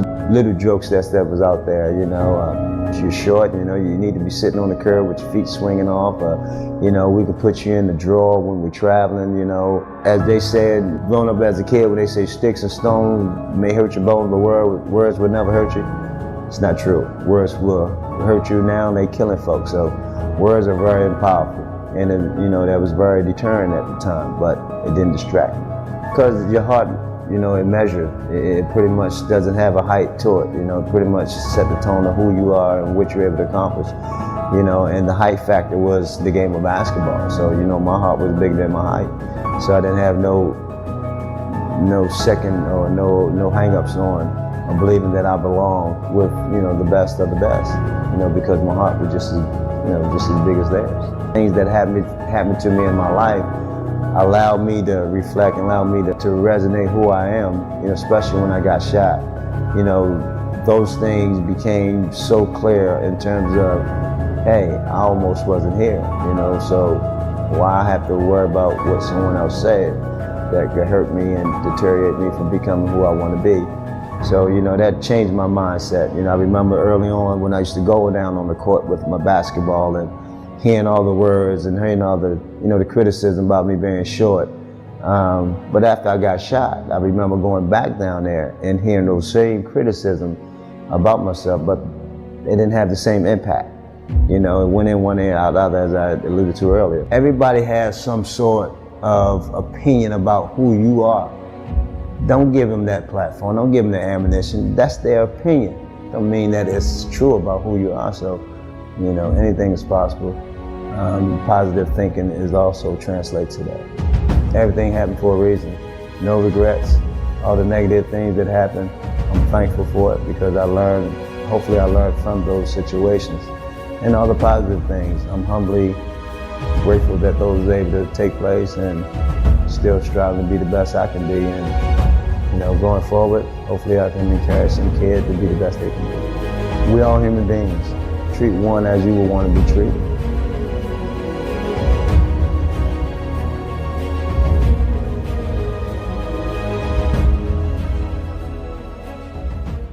You may be watching this right now, and you have these incredible ideas, and what you think is missing is motivation. At some point, everything's going to go south on you. Everything's going to go south, and you're going to say, this is it. This is how I end. Now, you can either accept that, or you can get to work. That's all it is. You just begin. You do the math. You solve one problem, then you solve the next one. 400 trillion to 1. I just want everybody to hear this. This is the reason I'm happy 24/7, 365 for the rest of my life. 400 trillion to 1. The odds of becoming a human being. If you want to be a grocer or a general or a politician or a judge, you will invariably become it. That is your punishment. You can decide that you're going to stand up to life. You can decide that I'm going to live each day as if it were my last. They've crunched the numbers on you being born. And do you realize that the odds of you at the moment in time he was born to the parents you were born to with the DNA structure that you have, 1 in 400 trillion.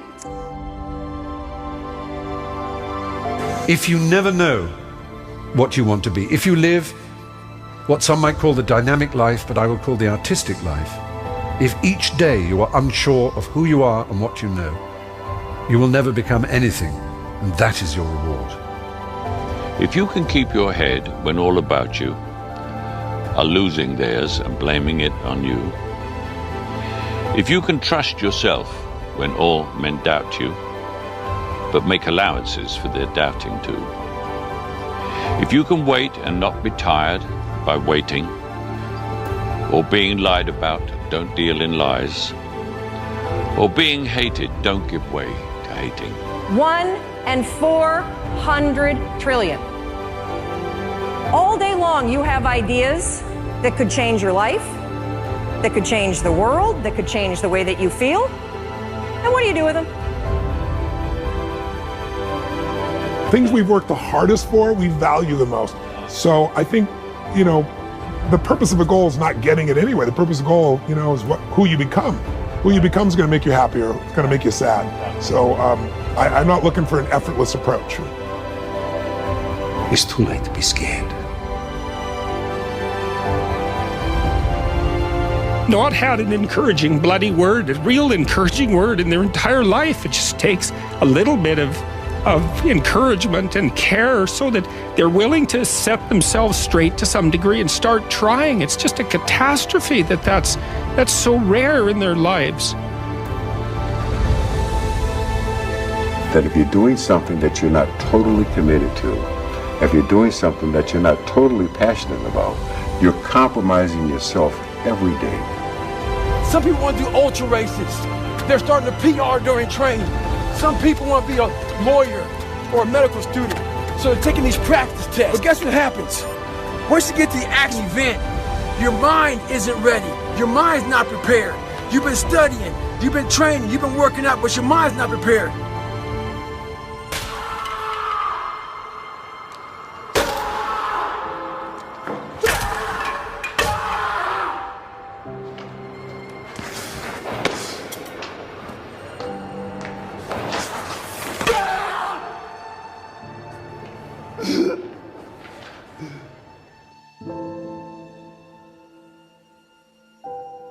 Transforming the walls into doors.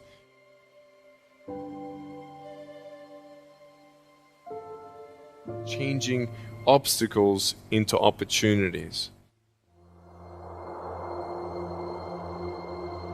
By the time that they closed the second restaurant, it was an $800,000 loss. Ooh. I mean, that meant our entire home equity line gone. Right. It meant kids' college. I get just choked up just thinking about how terrifying it was.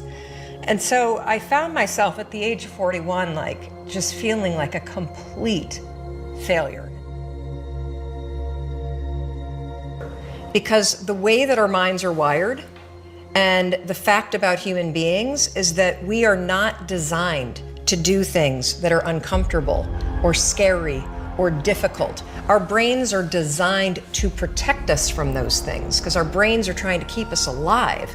And in order to change, in order to build a business, in order to be the best parent, the best spouse, to do all those things that you know you want to do with your life, with your work, with your dreams, you're going to have to do things that are difficult, uncertain, or scary, which sets up this problem for all of us. You're never going to feel like it. Motivation's garbage. You only feel motivated to do the things that are easy, right? And at some point, I think we all hit that moment in life where things just are not going how you thought they would go. And what's amazing about those moments is we all respond very differently. I believe desire and will to win is everything. I don't know why I'm like I am, but my butt's always burning. There's always something say, Art, dadgummit, you're supposed to go for it. Art, dadgummit, you're supposed to be somebody. You're supposed to make a difference with your life. What does the $500,000 a year person do? The $50,000 a year person doesn't do. You look at the outside and study those two individuals, everything seems to be the same. They both are the same sex, they both are the same age, they have the same training, the same positions, the same contract, the same fringe benefits. They both are successful, they work hard, they're good family people, make tough commitments. But what's the difference? What does the $500,000 a year person do? The $50,000 a year person doesn't do. He pays the price and a little bit more. He works hard and a little bit more. He's loyal to the company and a little bit more. He believes in a little bit more. He makes money and a little bit more. He saves money and a little bit more. If you want to win in these United States, you got to be tough and you can't quit. I wore one branch manager down to the point that he says to me, Gardner, based on persistence alone, we're going to give you a shot. Because at some point, we all bought into this lie that you got to feel ready in order to change.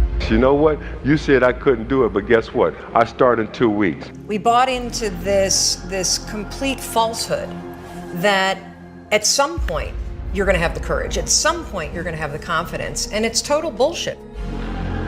Maybe watching this right now, and you have these incredible ideas, and what you think is missing is motivation.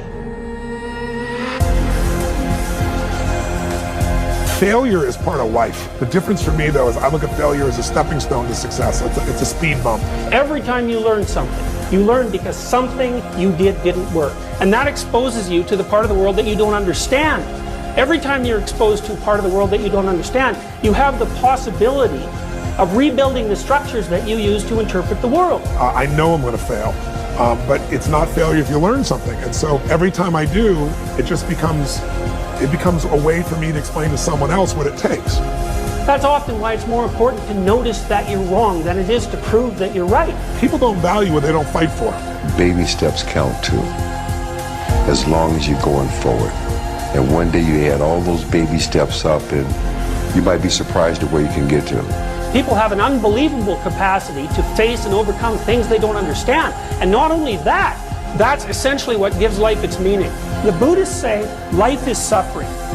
And you think, well, if that's the case, why bother with it? Well, now that we can see how short life really can be, what are you going to do with the rest of your life?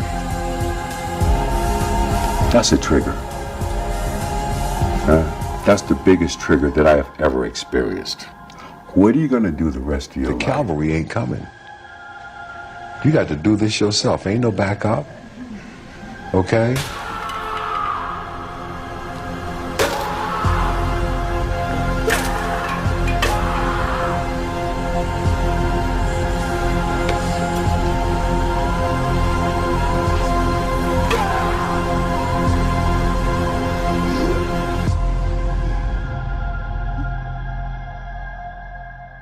Is our minds are designed to stop you at all costs from doing anything that might hurt you. And the way that this all happens is it all starts with something super subtle that none of us ever catch. And that is with this habit that all of us have that nobody's talking about.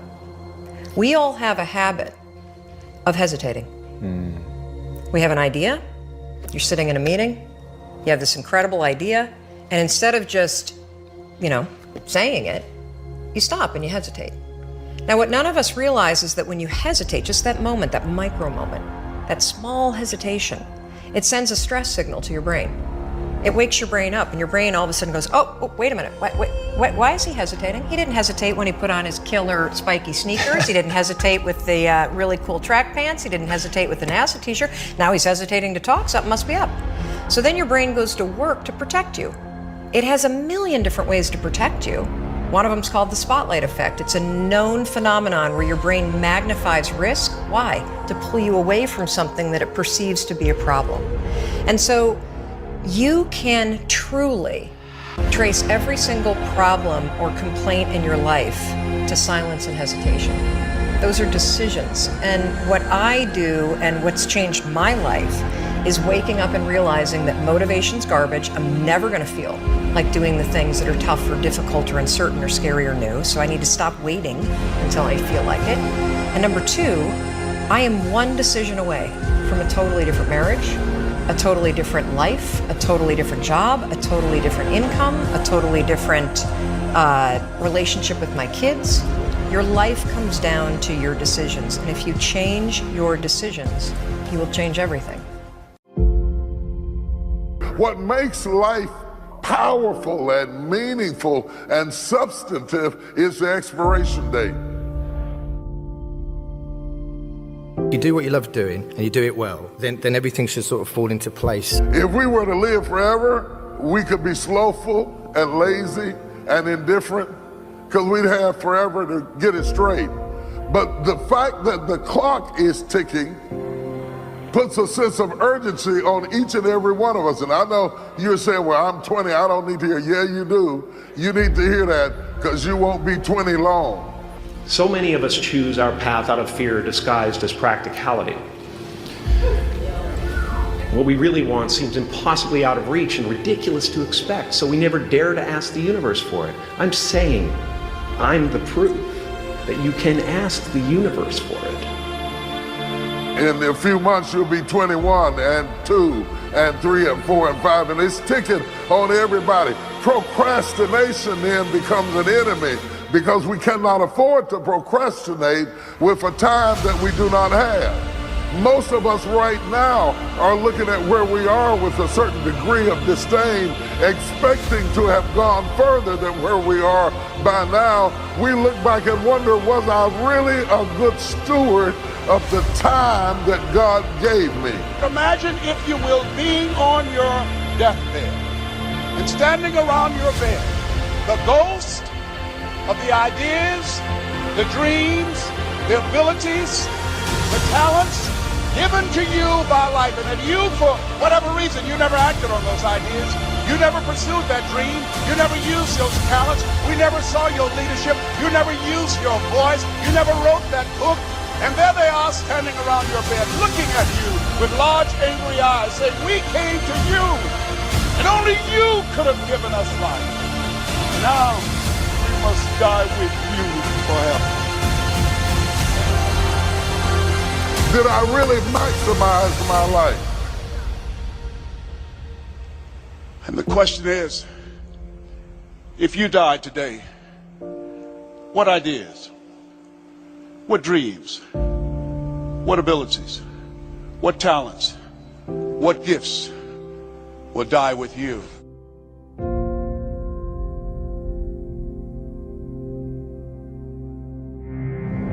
The truth of the matter is, no matter how productive you are, all of us have been guilty of wasting days and wasting time and sometimes wasting opportunities along the way. In fact, what makes you start to get wiser as you get older is that as the sands begin to fall more rapidly and you begin to recognize that you're running out of time, you begin to mark certain things off of your list. I'm not gonna let that worry me. I'm not gonna let that worry me.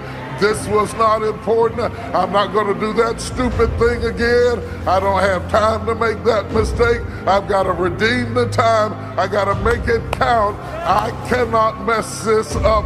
My time becomes more valuable the more it becomes limited. My father could have been a great comedian, but he didn't believe that that was possible for him. And so he made a conservative choice. Instead, he got a safe job as an accountant. And when I was 12 years old, he was let go from that safe job. And our family had to do whatever we could to survive. Death is the destination we all share. No one has ever escaped it. And that is as it should be, because death is very likely the single best invention of life. It's life's change agent. It clears out the old to make way for the new. Right now, the new is you. But someday, not too long from now, you will gradually become the old and be cleared away. Your time is limited, so don't waste it living someone else's life. Don't be trapped by dogma, which is living with the results of other people's thinking. Don't let the noise of others' opinions drown out your own inner voice. And most important, have the courage to follow your heart and intuition. They somehow already know what you truly want to become. Everything else is secondary.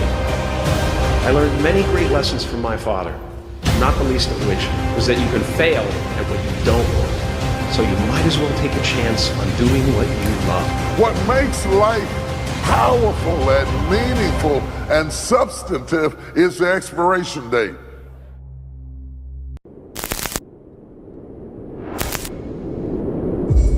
I have spent my whole life scared, frightened of things that could happen. might happen, might not happen. 50 years I spent like that. Finding myself awake at 3 in the morning. But you know what? Ever since my diagnosis,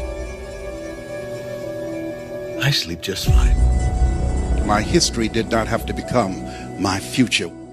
For whatever reason, most people, their associations are to avoid anything that's uncomfortable. But it's so illogical, because when you look at comfort and you look at success and progress and the feelings of accomplishment and of getting past certain hurdles in terms of like how you feel about life, a lot of those are connected to discomfort. Like, discomfort is your friend. I was one who swam against the tide of what is expected and what the establishment wants from us.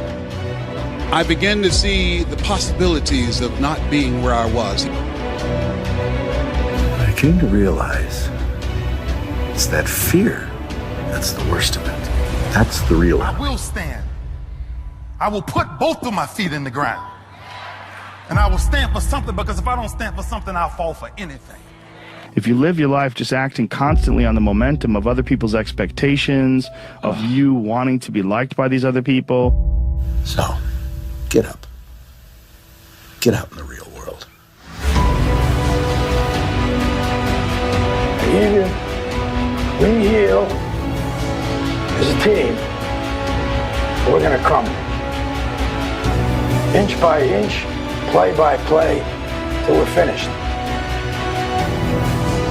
You are going to incur a lot of disappointment, a lot of failure, a lot of pain, a lot of setbacks, a lot of defeats. But in the process of doing that, you will discover some things about yourself that you don't know right now. What you will realize is that you have greatness within you. What you'll realize is that you're more powerful than you can ever begin to imagine. What you will realize is that you are greater than your circumstances, that you don't have to go through life being a victim. I was born in Miami, Florida, in an area called Liberty City, in an abandoned building on a hard linoleum floor. Someone's opinion of you does not have to become your reality.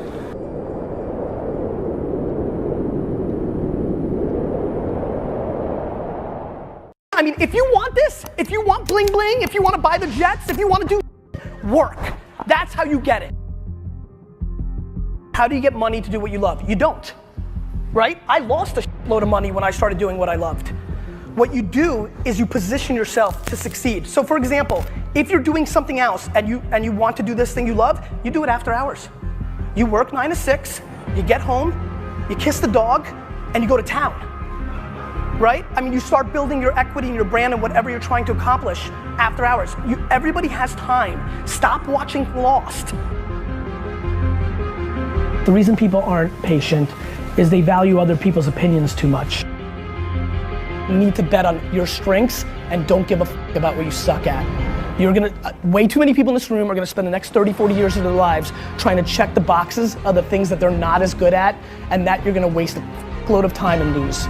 I highly recommend auditing yourself, or if you have no empathy or EQ or self-awareness, then find somebody in your family or friendship that does, and let them tell you who you are. And once you believe that, either for yourself or someone else told you, go directly, all chips, all into that, because that is the only possible way, in my opinion, watching from the outside, that is, let me rephrase, that is a very highly likely way of over-indexing.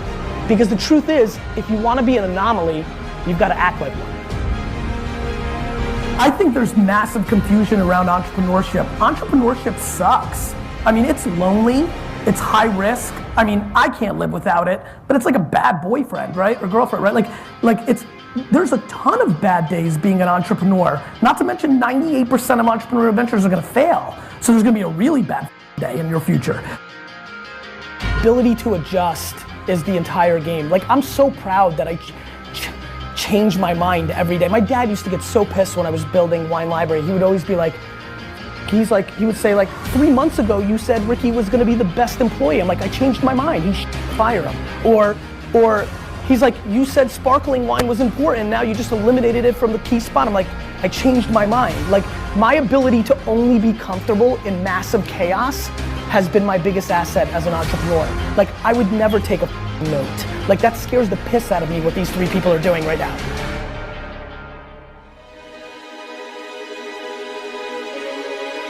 There should be some sort of friction from somebody who's leading up in front and sees everything and is driving a company versus people that work in it who are in the, like, they're different. Like, my job is to be like, oh, there's an iceberg. I'm gonna move this way. And everybody who's downstairs is like, what do you mean? The water's been super clear the whole time. I'm like, no, there's an iceberg. But they're in the basement. They're like, it's been such a nice ride. Like, this has been so smooth. Leaders need to understand what's happening next. There are a million reasons why not, but there's one great reason why, which is you've just got to persevere, no matter what it is. It's just the way it is. It's hard being an entrepreneur. It's hard building a business. Everybody thinks it's so easy. What really pissed me off in tech world was when Steve Jobs' book came out, when he was dying, when it was all about Steve 3 or 4 years ago. I literally watched a lot of my tech startup friends start being like to their staff. Because Jobs was tough, everybody fell into the romance of like, I have this big vision and I'm gonna be like Steve, right? And I thought that was really interesting for me to watch that half decade of like literally watching people I know and then watching them act differently because the status or the icon of the moment, and you see a lot of that. And so like that is probably the energy I'm trying to bring to this class today, which is you can look at like how people roll and like it's great to admire and things of that nature, but it's so damn important to stick to like your DNA, right? And like what you're good at.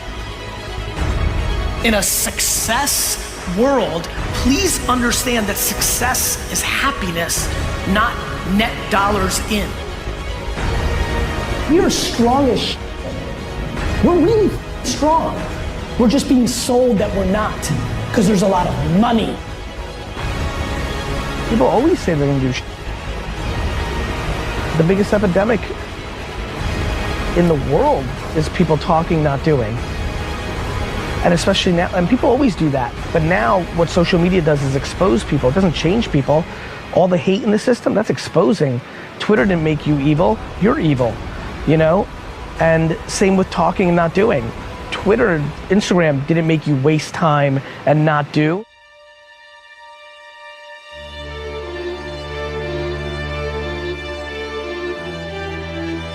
In 2001, it snowed in New Jersey on December 23rd, which was one of the busiest days of the year.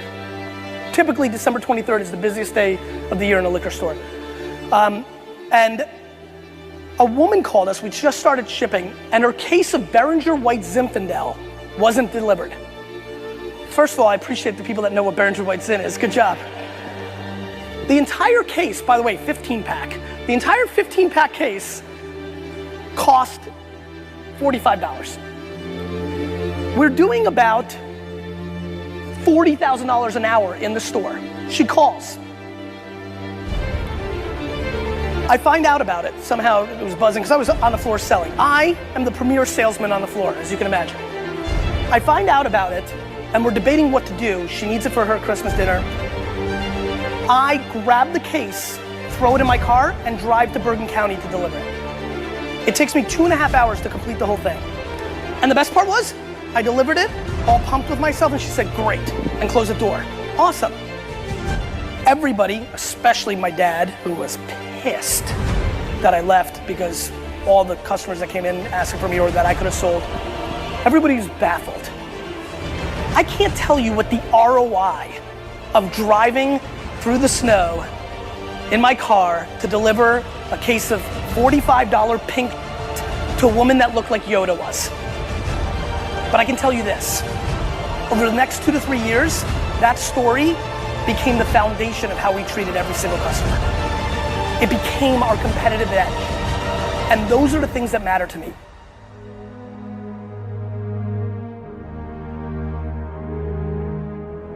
You need to do you. Like plenty of people that make a load more money than me and have won bigger take notes. The key is way too many people are doing, like, here's a good one. You know what really pissed me off? I'm completely driven by like happiness and like I'm crippled by like chaos. Like I think I fired the 4 most talented, smartest people that have worked for me, because if you don't know how to play with the other boys and girls, you're out, because I suffocate under, you know, conflict and negativity, and like nobody's better than me, so you gotta go. Building a business is hard. And you know what makes it really hard?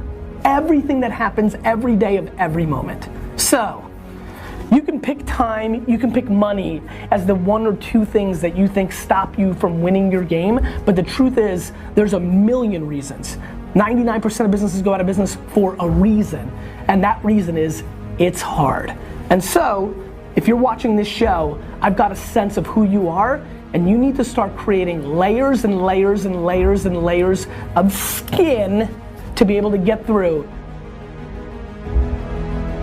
I'm a humongous believer that ideas are shit and that execution's the game, right? We've all got ideas. Everybody's got ideas. Do you know how many ideas we all have here? We could probably sit here for the next 2 hours, draw them all out, record them, and predict the next 78 great startups over the next 9 years. And so I think the thing that is another theme in entrepreneurship is there is way too much fodder brought to the idea. Uber was Magic Cab 3 years earlier. Uber is not an idea. Uber existed. It's called Magic Cab. But the guys that executed it sucked, so they lost. So I think, you know, if there's any level of romance left in this room about your idea, I'd like to suffocate it. Because I think the actual situation is what you actually do with it. If you do anything because of this keynote, there's only one thing I ask you to do, because as zenny as I got, I'm a practical. Here's what I want from you. When you go home, look yourself in the mirror and audit everything you and your business do. I promise you that if you audit from top to bottom of expenses and effort and time and energy and payroll and all that, if you audit all of it, even the best of us, even the InBevs, which is the company that bought Budweiser, they built their whole business on like printing on both sides of the paper and all that work. Even the most efficient ones of us are doing 20% dumb shit. If you take that 8%, that 13%, that 16% of dumb shit that you're doing, paying that person that's not bringing any cultural value to your business, having that contract that you've just been in and you just renewed because you're busy as whatever the you're doing, if you take any piece of that percentage and you apply it to giving a about your customer, it will be better for your business going forward, because for the first time since we all lived in small towns where your reputation was the complete backbone of how you did business, for the first time, because technology is bringing us back together in a small town, for the first time, being good and caring and following up matters. You gotta create that new norm. That has to be your lifestyle. You are the master of your own mind. Create that masterpiece. Be proud of yourself at the very end of it all.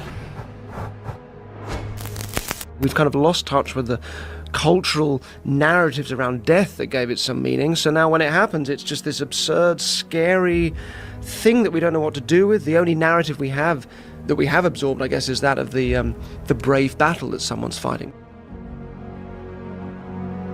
If you're going to try, go all the way. Otherwise, don't even start. This is when we can bring our, if we have the opportunity to bring our stories to some kind of ending. Watch a film or read a book. That final scene makes sense of everything that's happened before. This doesn't happen in life. Author of our stories more than at any point before death. If you're going to try, go all the way. This could mean losing girlfriends, wives, relatives, jobs, and maybe your mind. Main characters are our loved ones or the doctors or people making all these decisions, and we kind of get sidelined. Go all the way. It could mean not eating for 3 or 4 days. It could mean freezing on a park bench. It could mean jail. It could mean derision, mockery, isolation. Isolation is the gift. It's not okay for you to be weak, loser. It's not okay. And the reason it's not okay is because you could be way more than that. And it's a crime, an ethical crime, for you to allow all that necessary potential to go to waste. It hurts you, it hurts your family, it hurts the world.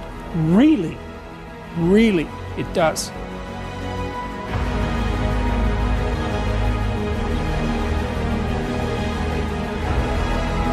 All the others are a test of your endurance, of how much you really want to do it. And you'll do it, despite rejection and the worst odds.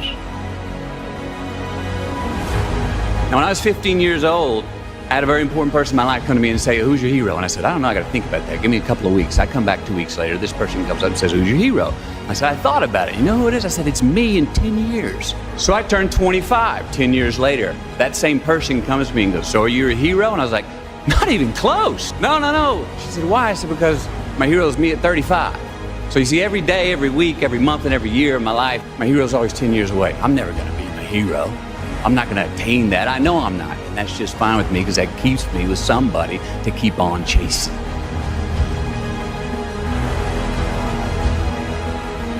The only person I could really hold accountable was myself. And the second I stopped blaming people and blaming myself, I changed.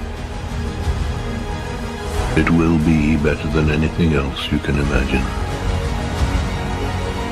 If you're going to try, go all the way. There is no other feeling like that. You will be alone with the gods, and the nights will flame with fire. Do it. Do it. Do it. Do it. All the way. All the way. You will ride life straight to perfect laughter. It's the only good fight there is.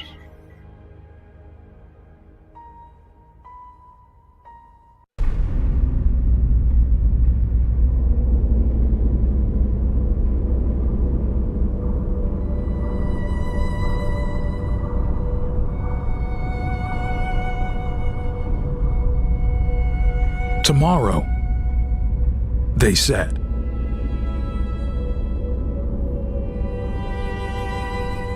But tomorrow never came for them. It never came.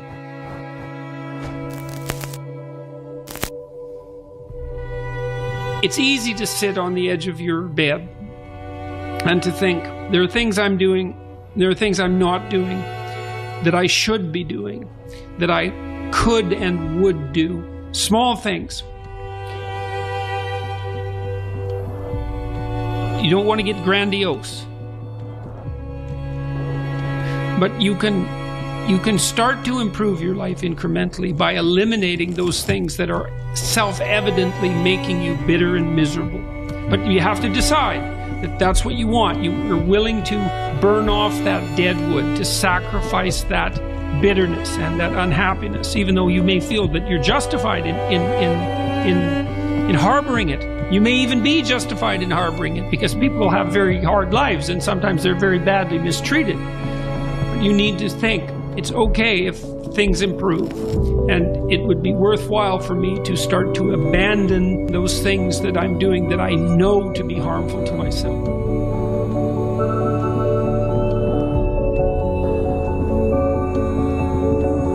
Every single person who has ever done anything worthwhile or exceptional or difficult or extraordinary, anyone, whether it's great artists or authors or mathematicians, everyone encounters difficulties. There is no easy road. It does not exist. It is impossible.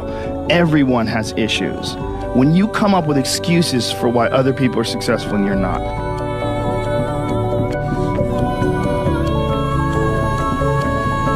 we all go through hard times. We all go through depression. We all go through doubt and then moments in your life where it's really difficult and you're trying to figure out what the your path is going to be. It's hard. That is what makes you a person. And those difficult moments are what build your character. Show me a great man who's the son of a great man. These kids that are born billionaires, you're never going to be a self-made person. You think that successful people have some lucky charm. Well, let me tell you something. I woke up this morning and I couldn't find my lucky charm. I and other successful people wake up every day doing the same thing, fighting back against the distractions, the fears, the doubts. And we learn over time, we build into a habit to spend more time having control instead of more time being out of control.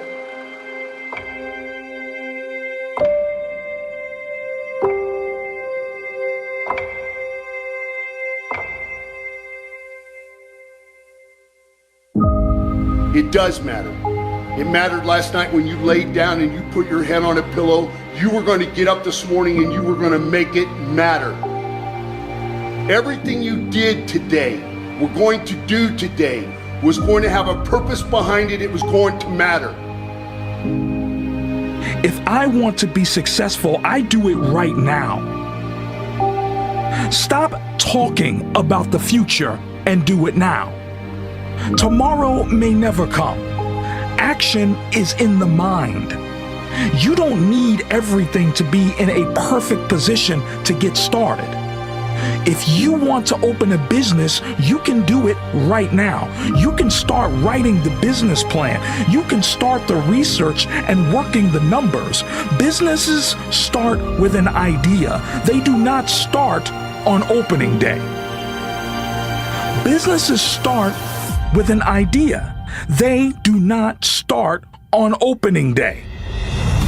We get caught up in the Hollywood film version of opening a business, but it isn't reality. You don't arrive on day one and start serving customers in a shop front on Main Street. You start way before that. I speak to so many lost young men with dreams and aspirations of opening companies and businesses, but all of them without fail are waiting for the perfect situation to start. They're waiting for savings to accumulate. They are waiting for the right economy. But it will never be the right time to start, so you might as well get started now. The wind may be blowing the wrong way. It may be raining. It may be an economic crisis. But whatever is going on, you must get going. It does matter. It mattered last night when you laid down and you put your head on a pillow. You were going to get up this morning and you were going to make it matter. Everything you did today, were going to do today, was going to have a purpose behind it. It was going to matter. This is still an awesome life. There's still a lot of awesome shit to do. And don't think that you don't have opportunity. Consistency will knock the shit out of motivation every time. It's nice to have someone say that you're great or whatever, but like, to be totally honest, it never really matters to me. I'm not great, I just work really hard. I just hang on, I don't give up.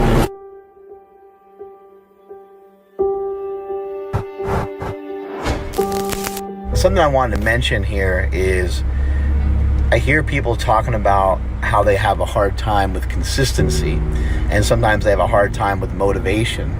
A good way to handle motivation is to eliminate it as a factor. Sometimes the greatest decision you can make is no decision. Sometimes the easiest thing to do when you struggle with something is to abstain from it. You have a drug addiction, you have a sex addiction, you have a food addiction. Fasting, not allowing yourself to make any choices, eliminates a lot of the confusion and struggle and poor decision-making skills that you tend to make each and every day with your food because you're fatigued, you're stressed, and so on. The same thing is true with motivation. If we just don't really worry about how motivated we are and we just go and do, then that kind of settles that. You're already in it. You're already on it. You're already after it. You're already going, right?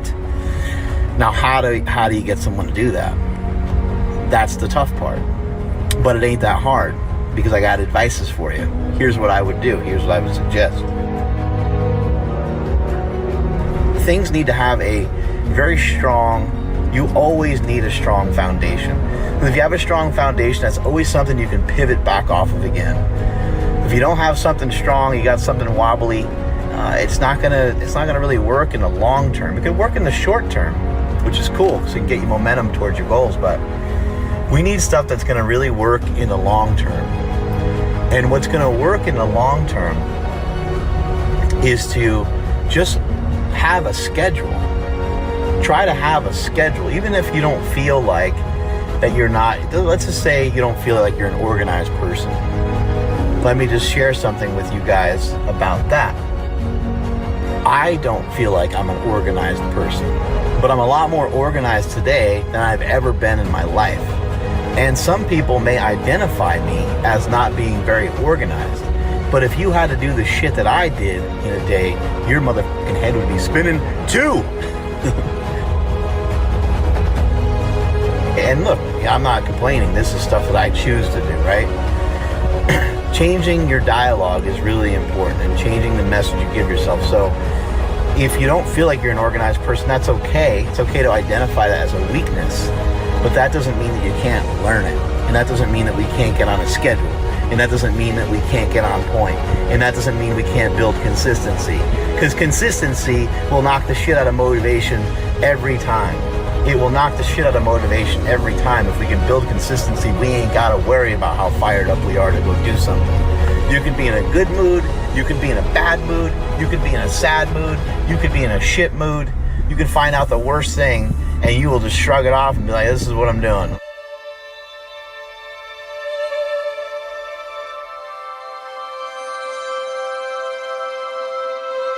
That's the way I handle my workouts, is I just schedule them. We're doing this. And like, they're not scheduled like weeks out. You know, for some of you, you may want to try to, have a specific routine. I don't really love routine, but I do flourish on it. I'll admit that. And I think that's probably true with everybody. Everyone probably, there's a reason why the military works the way that it does, and why they're able to produce leaders the way that they are. Because there's a routine involved, and people respond really well to routine. Look at how broken a lot of the people are that go into the military, and look how strong they are sometimes when they come out. And we all admire that, right? What did they do that's special? They exercised really hard, right? They got on a schedule, and we're all amazed at the discipline. And like, man, how do they stay so motivated? There's no motivation. It's a schedule. It's a routine. We're doing this and then we're doing that. I have never experienced military training. I have never experienced what it would be like, but I can only imagine. Everybody kind of knows what their schedule is. If you're having a hard time with consistency with your training, write down when you want to train. The day before.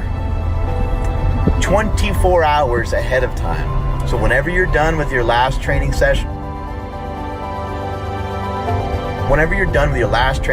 if you finish a training session at 4 p.m. and you're like, I'd really love to train tomorrow morning. I'd love to train at like 6 and see what that feels like. Write it down.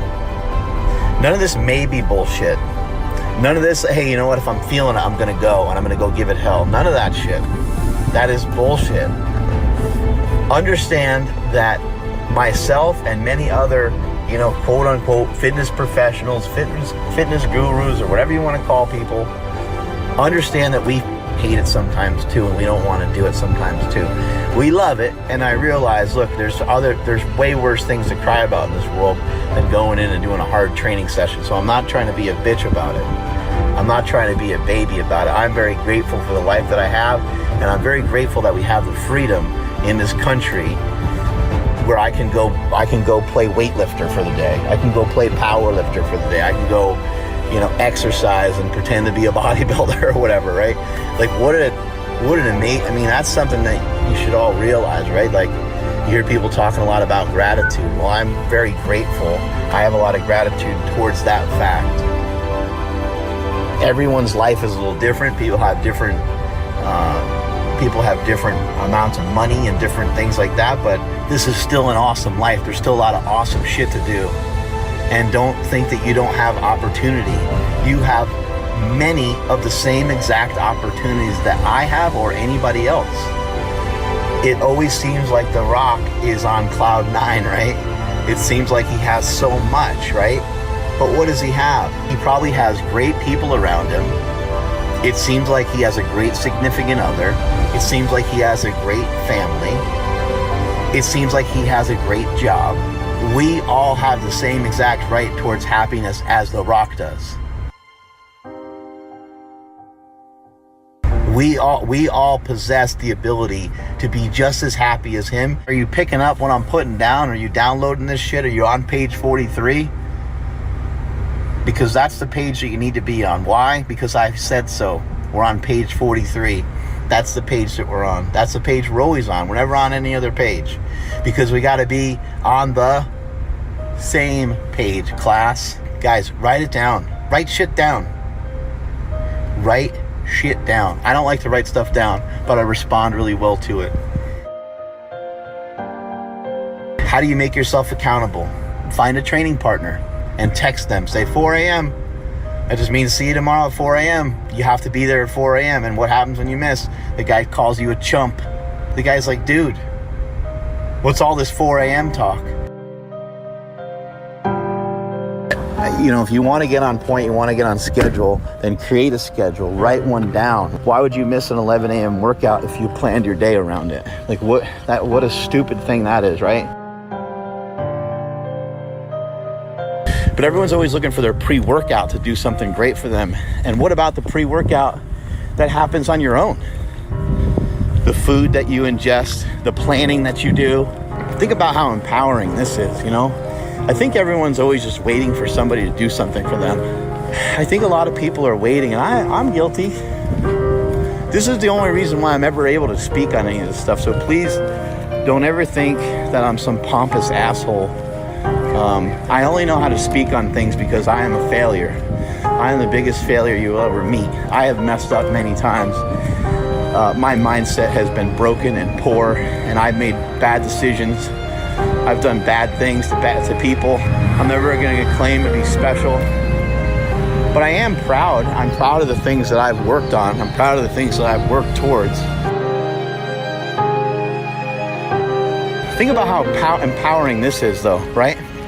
I could say something to you, right? We could meet, and I could say, hey, man, dude, you look like you can lift a house, and maybe that uplifts you and you get excited because you've been training really hard for a long time, right? Sometimes things like that, they last a while, and sometimes from the right person, and then this happens to me still this day. I get a compliment from somebody I admire.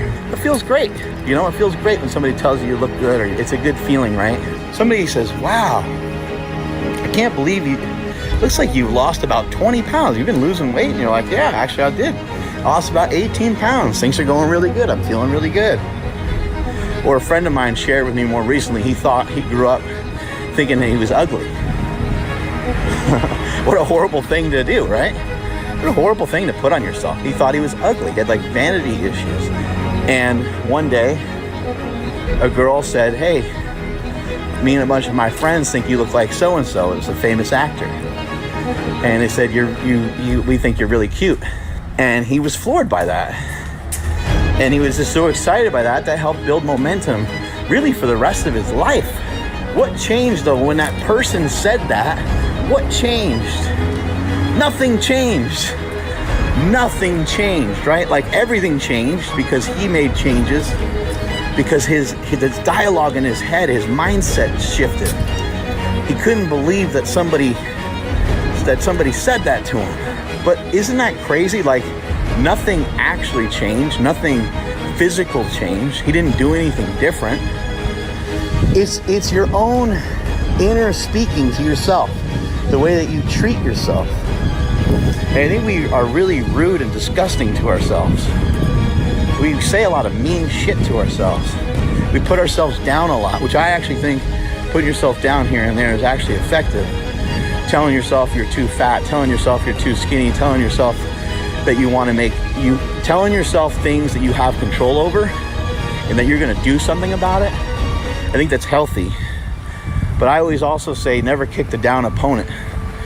Never kick a downed opponent. Someone's down, you never kick them. Let's say you have somebody that's out of shape. Say you have somebody that can only perform, they can only do one push-up. They make a decision one day. They say, you know what? Look themselves in the mirror. They say, self, you know what? You're out of shape. And you really haven't, let's not feel bad about it. Because if we're being honest about it, you haven't done anything about it. Right? It would be like if I went to go play baseball one day and I struck out a bunch of times and I was really, really frustrated that I struck out. Well, when's the last time I played baseball? How much have I been working on that? I haven't been working on it, so I shouldn't be frustrated about it. If you really haven't been working on trying to be less fatterist, then you shouldn't be sad about being fat. I'm not saying you should be proud about it either, but you shouldn't be sad about it. You should plan an attack about it.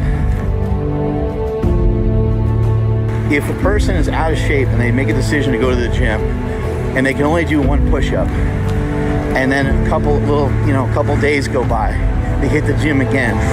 Boom, they hit the gym again, they hit the gym again. They're like, man, I had to try those push-ups. I really suck at those push-ups. Now they can do 2 push-ups. Now they can do 3 push-ups. Now they can do 5 push-ups. That'll be the most empowering thing that probably ever happens to some people, because you want to know why? Because some people never get one pat on the back their entire life. It's nice to have someone say that you're great or whatever, but like, to be totally honest, it never really matters to me. I always think it's kind of weird. You're great. Like, what am I great for? Like, that's a weird thing to say. I'm not great. I just work really hard. I just hang on. I don't give up. And a lot of it has to do with my upbringing. I say this every day. I have 2 awesome parents. I have an awesome brother. I grew up with 2 awesome brothers. One died. My oldest brother, he died. He was addicted to drugs. He was addicted to alcohol. He was addicted to all kinds of crazy stuff. But I think the most dangerous thing that he was addicted to is addicted to all the wrong shit. He couldn't figure out a way to be happy, even though he was famous, even though he was a professional wrestler. He got in the ring with The Undertaker, with Bret Hart. He got in the ring with just about every single top-level guy from that era you could think of. He was a Division I football player. He did all kinds of cool stuff, but he couldn't find the thing that eludes so many. He couldn't find that inner peace because he couldn't earn self-respect, because he knew he was making mistakes and he felt like he had no control over a lot of them. You're not alone in feeling that way. There's millions of people that feel that way. And I cannot think of one other way that you can fix that without going in the gym and lifting some weights. Because you're not going to get that in a boardroom. You're not going to get that at work. You're not going to get that from selling insurance. You're not going to get that from selling advertising. You're not going to get that from Instagram. You're not going to get that from Facebook. You're not going to get that from social media, period. You're not going to get that from YouTube. You need in real life hugs and in real life smooches and in real life hands being put together for you. And for some of you that don't feel like you have got one person in your corner that does shit for you, We're almost always all fortunate to have like one person. There's always like one mentor in there. I'm a believer that everyone ends up with one, even when they have the people that they want to love them, don't love them, they end up in somebody's hands that do love them enough. So you got that one person, so you got that one reason to kind of hang on. Hang on for yourself, hang on for at least that one person. You can make yourself proud, and by making yourself proud, it'll be the most powerful thing that you ever do. You're not trying to compare yourself to other people. You're trying to compare yourself to your former self and not comparing yourself to where people are right now. This is you versus you. As Elliot Holt says, the war has begun. It certainly has. And it's a war against yourself every single day. Because if we can gain self-respect and we can earn self-respect, self-respect has to be earned. It's not something that's ever going to be given out. If you go to the gym and when you started on day one, you could only do 1 push-up and now you can do 10, you earn that. And that's not anything that can be outsourced. It can't be handed to you. It can't be purchased. It can't be bought. I mean, dreams are dreams, but goals are different. Goals are things that you know are going to happen, that you know you're capable of. And you want to know what? There's no reason to be overly concerned or worried about them because they're going to happen. Because everything that you need is inside of you already to get you there. You're already there. And some of the things you accomplished, maybe you're not that proud of some of them, but I bet you there's a bunch of stuff that you are pretty proud of. Lean on your strengths. Everyone's always talking about working on your weaknesses. What about working on your strengths and amplifying those, doubling and tripling down on those? And when you are able to build momentum, you're going to recognize this. You're going to recognize and understand that people that are put in places to run things or be in charge of things, they're not any smarter than you. They're not any different than you. They're probably dumber than you. The only way to grow is to go through shit that's hard and shit that's difficult. And you're going to go through hard shit anyway in your day-to-day. You're going to go through tough shit in your day-to-day stuff anyway, regardless of what you do or how you do it. There's going to be good things, there's going to be bad things. You're going to go through all kinds of stuff in your life.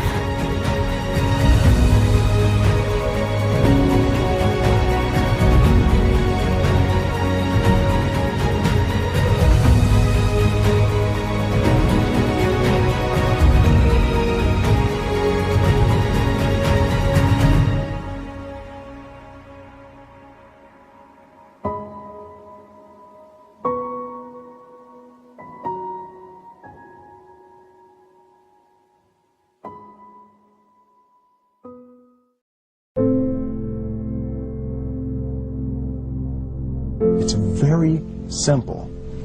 This is what I believe, and I'm willing to die for it. Period. It's that simple. You can't be scared to die for the truth. The truth is the only thing that's ever going to be constant. The only thing that I see that is distinctly different about me is I'm not afraid to die on a treadmill. You might have more talent than me, you might be smarter than me, but if we get on the treadmill together, there's two things. You're getting off first, or I'm gonna die. It's really that simple. You're not going to outwork me. It's such a simple, basic concept. The guy who is willing to hustle the most is going to be the guy that just gets that loose ball. You know, he got two. Ooh, God, he hustled, he grabbed that one. That was going to be out of bounds, but he saved it back in. It's like the commodity that I see the majority of people who aren't getting the places they want or aren't achieving the things that they want in this business is strictly based on hustle. It's strictly based on being outworked. It's strictly based on missing crucial opportunities. I say all the time, if you stay ready, you ain't got to get ready. Greatness is not this wonderful, esoteric, elusive God-like feature that only the special among us will ever taste. You know, it's something that truly exists in all of us. I want to do good. I want the world to be better because I was here. I want my life, I want my work, my family, I want it to mean something. And it's like, it has, if you are not making someone else's life better, then you're wasting your time. You know, like your life will become better by making other lives better. The first step before anybody else in the world believes it is you have to believe it. There's no reason to have a plan B because it distracts from plan A. I realize that to have the level of success that I want to have, it's difficult to spread it out and do multiple things. It takes such a desperate, obsessive focus. You really got to focus with all of your fiber and all of your heart and all of your creativity.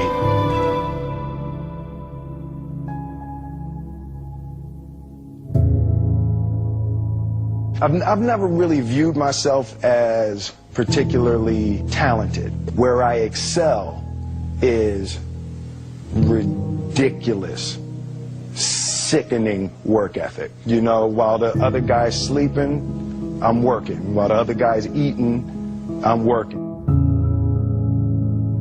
The road to success is through commitment and through the strength to drive through that commitment when it gets hard. And it is going to get hard and you're going to want to quit sometimes, but it'll be colored by who you are and more who you want to be. Being realistic is the most commonly traveled road to mediocrity. Why would you be realistic? What's the point of being realistic? Yeah, I'm going to do it. It's done. It's already done. The second I decide it's done, it's already done. So now we just got to wait for y'all to see. I'm motivated by fear. Fear. You know? Fear of what? Fear of fear. I hate being scared to do something. And I think what developed in my early days was the attitude that I started attacking things that I was scared of. I don't want to be an icon. I want to be an idea. You know, I want to represent an idea. I want to represent possibilities. I want to represent magic, right? That you're in a universe and 2 + 2 = 4. 2 + 2 only equals 4 if you accept that 2 + 2 = 4. 2 + 2 is going to be what I want it to be. You know, and there's a redemptive power that making a choice has, you know, rather than feeling like you're at effect to all the things that are happening. Make a choice. Like, you just decide what it's going to be, who you're going to be, how you're going to do it. Just decide. And then from that point, the universe is going to get out your way. It's like, it's water. It wants to move and go around stuff, you know. So for me, I want to represent possibilities. I want to represent the idea that you really can make what you want. And, you know, if you're going to be here, then there's a necessity to make a difference. I feel very strongly that we are who we choose to be. As a child, my parents always told me, you could be whatever you want to be. You could do whatever you want to do. And, you know, that office, that position, the highest office on the face of the earth, it was something, I heard my parents saying it, but I didn't totally believe it. Yet I went out in the world and I carried myself and I held my head high and I stood there and I looked people in their eyes and I talked to people as if I was deserving of everything that this planet has to offer. This one year, my father had his shop and he decided for whatever reason that he wanted a new wall on the front of his shop. So he tore down probably about 16 feet high and probably about 30 feet long. He just completely tore the wall down, and my brother and I had to dig a 6-foot hole. We would mix in the concrete by hand. We were building this wall for a year and a half. Every day after school, we would come and mix in concrete, put it in the hole, doing it, and it was just myself and my little brother. And I remember standing back, looking at that wall, saying, there's going to be a hole here forever. A year and a half later, we laid the final brick, and my father stood back and he looked at me and my brother and said, don't y'all never tell me that you can't do something, and walked into the shop. And I learned very young, you don't try to build a wall. You don't set out to build a wall.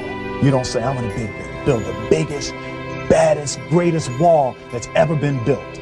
You don't start there. You say, I'm going to lay this brick as perfectly as a brick can be laid. There will not be one brick on the face of the earth that's going to be laid better than this brick that I'm going to lay in this next 10 minutes. And you do that every single day. Soon you have a wall. And I think psychologically, the advantage that gives me over a lot of people that I have been in competition with in different situations is it's difficult to take the first step when you look how big the task is. The task is never huge to me. We didn't grow up with the sense that where we were was where we were going to be.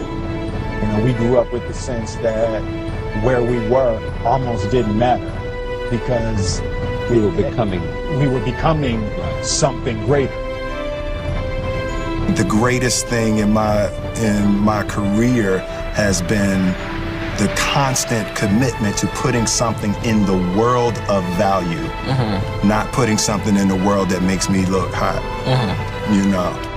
So I think as long as you can stay focused on delivering your art and delivering yourself and delivering your energy and delivering your ideas for the world to be better. Difference between depression and joy, right? And I think it's purpose, right?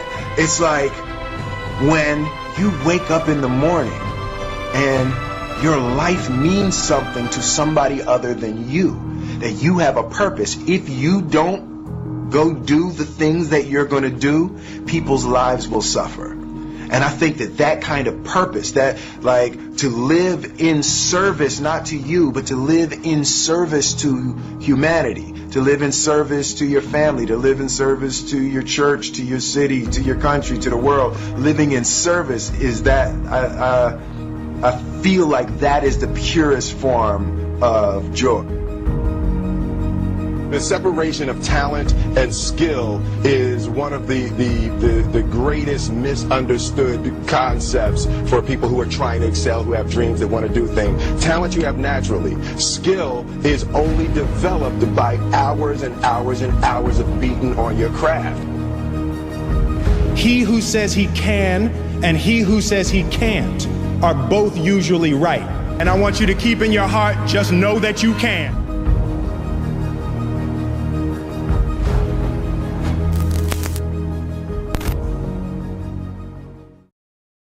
Somebody once said you could take all the money in the world out of the hands of everybody, out of all the wealthy people in the world who are really successful, give it to other people. It wouldn't take too long, those people would have it back in their hands. It's not because they're manipulative, it's because they have a standard. The reason people don't put themselves in a position to fail, the reason people aren't patient, is they value other people's opinions too much. You have to monitor your self-talk. Monitor your self-talk. If you go around tell people, oh, I have a horrible memory, I'm not smart enough, I'm getting too old, fill in the blank. Take those 3 magic words and live them. Raise your standard. If you fight for your limitations, you get to keep them. You gotta be willing to do it afraid. See, you might be waiting for the fear to stop. I should leap afraid. You chose to withdraw because you were afraid. You're actually tougher than you think. You never knew that, and maybe you didn't want to take on the responsibility. People are rewarded in public for what they've practiced for years in private. stand guard to your mind because your mind is always eavesdropping on your self-talk. Your mind is always eavesdropping on your self-talk. Rather die leaping than on the edge figuring out how to get the courage to leap. Okay, I'm gonna go make this happen. I'm gonna go make this much money. I'm gonna transform my kids. I'm gonna create the ultimate relationship in my life. I'm gonna transform my body, whatever it is. And then you don't have strong enough reasons and you don't use it. You don't follow through. It's because you didn't back up your standards with what makes those standards real, and that's rituals. You constantly remind yourself after every defeat, after every setback, every time you get knocked down. I've got a saying, if life knocks you down, try and land on your back, because if you can look up, you can get up. See, a lot of people, because of failure, they stop believing. Let me share something with you. You will fail your way to success. So many times we're waiting. I'm waiting. 8 out of 10 millionaires have been financially bankrupt. You will fail your way to success. It doesn't matter how many times you fail. It doesn't matter how many times people tell you that you can't do it. It doesn't matter if you don't have a dime in the bank. You will fail your way to success. What's the standard they hold themselves to? And then what are all those little rituals that add up? Because think about it. Success and failure are not giant events. They don't just show up. You don't just suddenly become successful or suddenly have this cataclysmic event that makes you fail. It may look that way, but failure comes from all the little things. You're just kind of waiting. You're waiting to get everything in order. You're waiting so that everything is in you, it's together. You're waiting to not be afraid. You're waiting to have the courage. You're waiting to have all the money. You're waiting. You've got 5 seconds, and that's it. Today, 5 seconds gone. Talk yourself out of it. It's failure to make the call. It's failure to check the books. It's failure to say, I'm sorry. All the results in your life are coming from your rituals. Rituals define us. Knowing that you're never going to feel like doing all the work that it takes to have this business be everything that it possibly could. And all those little failures day after day come together until one day some cataclysmic event happens and you blame that. That event happened because you missed all the little stuff. And when you want to do it right and you want to wait till you're not afraid and you want to wait till you have it all together, oh, you made it about you. Again. See, Nelson Mandela did it. He just did it not knowing if it were right. Mahatma Gandhi just did it not knowing if it were right. Mother Teresa just did it not looking for affirmation or confirmation. Is this right? Martin Luther King did it not even knowing if it would happen before his life ended. What are you waiting on? Are you willing to do it afraid? Are you willing to do it knowing that you got so much work to do to get it better, to get it more perfect? But are you willing to do it inside your imperfection? Do you realize that in your imperfection, you're perfect for the job? Little bite-sized steps, little things you do each day that after you do them, you get so much momentum that it's easy to succeed. You're not overwhelmed. You have these victory day after day after day on little things. The brain is going to screw you over. The brain is going to go into autopilot. The brain is going to tell you it doesn't feel like doing things. Raise your standard. From the moment that you have the idea, from the second you have that idea, you've only got 5 seconds to take action. Otherwise, it's gone. There's only one rule when it comes to productivity. There's only one rule when it comes to success. There's only one rule to getting everything you've ever wanted. And here it is. You're never going to feel like it. Ever. In any area of your life that you don't have what you want, whether it's the amount of money, the amount of people on your team, the amount of sales, the amount of trips for your family, if you only did the things that you don't feel like doing, you'd have everything you've ever wanted. The cave you fear to enter holds the treasure you seek. You have these victory day after day after day on little things. If you went through Ultimate Edge, I'm sure you learned about the hour of power or the 15 minutes to be able to be fulfilled or 30 minutes to thrive, where you literally just condition your body and emotion with a couple little rituals. So it doesn't matter what's going on in your world. You feel that strength and it's not fake. It's not some pump up. It's coming from inside you and it works. Rituals define us.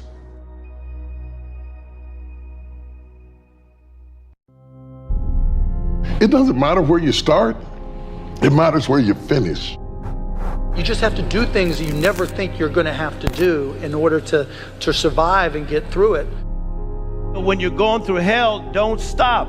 Don't pitch a tent in hell. Don't build a Holiday Inn in hell. It takes as long as it takes. I hate to say that. You can go to the gym for 9 hours, but you won't get into shape. But if you go to the gym every day for 20 minutes, you will get into shape. But the problem is I don't know how long it takes. It'll be a little quicker for some, a little slower for others. And so there's no app for trust. There's no app for that. This is a human condition, and we have to do the things that are right for human beings. And you won't build trust with everybody on the team at the same pace. Some will be quicker and some will be slower. How long does it take to make a friend? I don't know. I just know that if you do the right thing, you will make a friend. You gotta get up, you gotta get out. The amount of time you spend outside your proximity or location where you sleep gives you a better chance of being successful. So get up, get out. Go meet the world head on, folks, no matter how bad it is. I'm gonna tell you something that a lot of people, 99% of people disagree with me. Everybody says follow your passions. I say that's bullshit, right? I say follow your efforts. It's amazing how we're all passionate about things. We are all passionate about something. Helping veterans, helping this organization, helping this group, that's great. But no matter what, it all nets out to where do you put your time? Because when people put in their time, you get better at things. And when you get better at something and get good at something, then you have a chance to be great at something. And you know what I've learned? Nobody ever quits anything they're great at. And once you get great at it, it's amazing how passionate you become about it. Follow your efforts. You are the architect of tomorrow. Sometimes, in order to stay on our priority pathway, you gotta say no. Gotta say no. So I've really become a master of saying that's just not working for me. But in years past, I was too cluttered.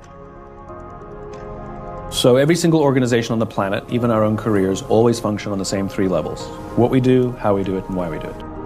Everybody knows what they do. These are the products we sell, the services we offer. Some know how they do it. These are the things we call our unique selling propositions, or our differentiating value propositions, whatever it is, the things that we think make us stand out from the crowd. But very, very few people and very, very few organizations can clearly articulate why they do what they do. And by why, I don't mean to make money, that's a result. By why, I mean what is your purpose, what is your cause, what is your belief? Why does your company exist? Why did you get out of bed this morning? And why should anyone care? And what I learned is that organizations or leaders that start by telling you what they do are less able to inspire people to do business with them, inspire loyalty, where those who start with why, whether it's Steve Jobs or Mahatma Gandhi, are able to command loyalty and are able to innovate in ways that others cannot. And the reason I say that every company functions this way is because the model is not based on highfalutin management theory, it's based on the biology of human decision making. This is how the brain works. That when you start with why, it talks to the part of the brain that is responsible for decision making and feelings, like trust and loyalty, but it's not responsible for language, which is why it's hard to put into words.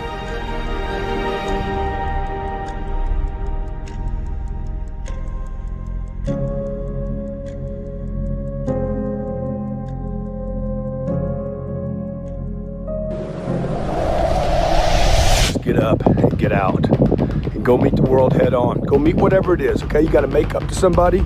You gotta apologize for something you've done. You gotta make up the damage of years of neglect and maybe betrayal. And look, I've done all that. I've had all those things where I screwed up over and over and over again. My reputation sucked. I was between the ages of 15 and 25 years old. It was like I was doing everything I could just to damage my reputation. Okay, if it made me look bad, I did it. So here today, I'm gonna spend 10 days, 14 days, something like that, up here with that view. You can fix anything. I'm proof that you can fix anything. Anything can be fixed. Anything can be fixed, but you gotta fix it. You gotta fix it. You can't just sweep it under the old rug. You gotta fix it. You gotta clean up the damage. You gotta pay the price, clean up your debts, do what you say you're gonna do, become the most dependable person in your space, become the go-to person.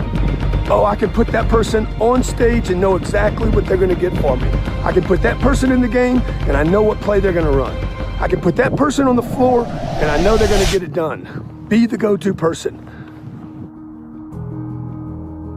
You know, those first couple months, I remember thinking to myself, I'm in business 2 months now.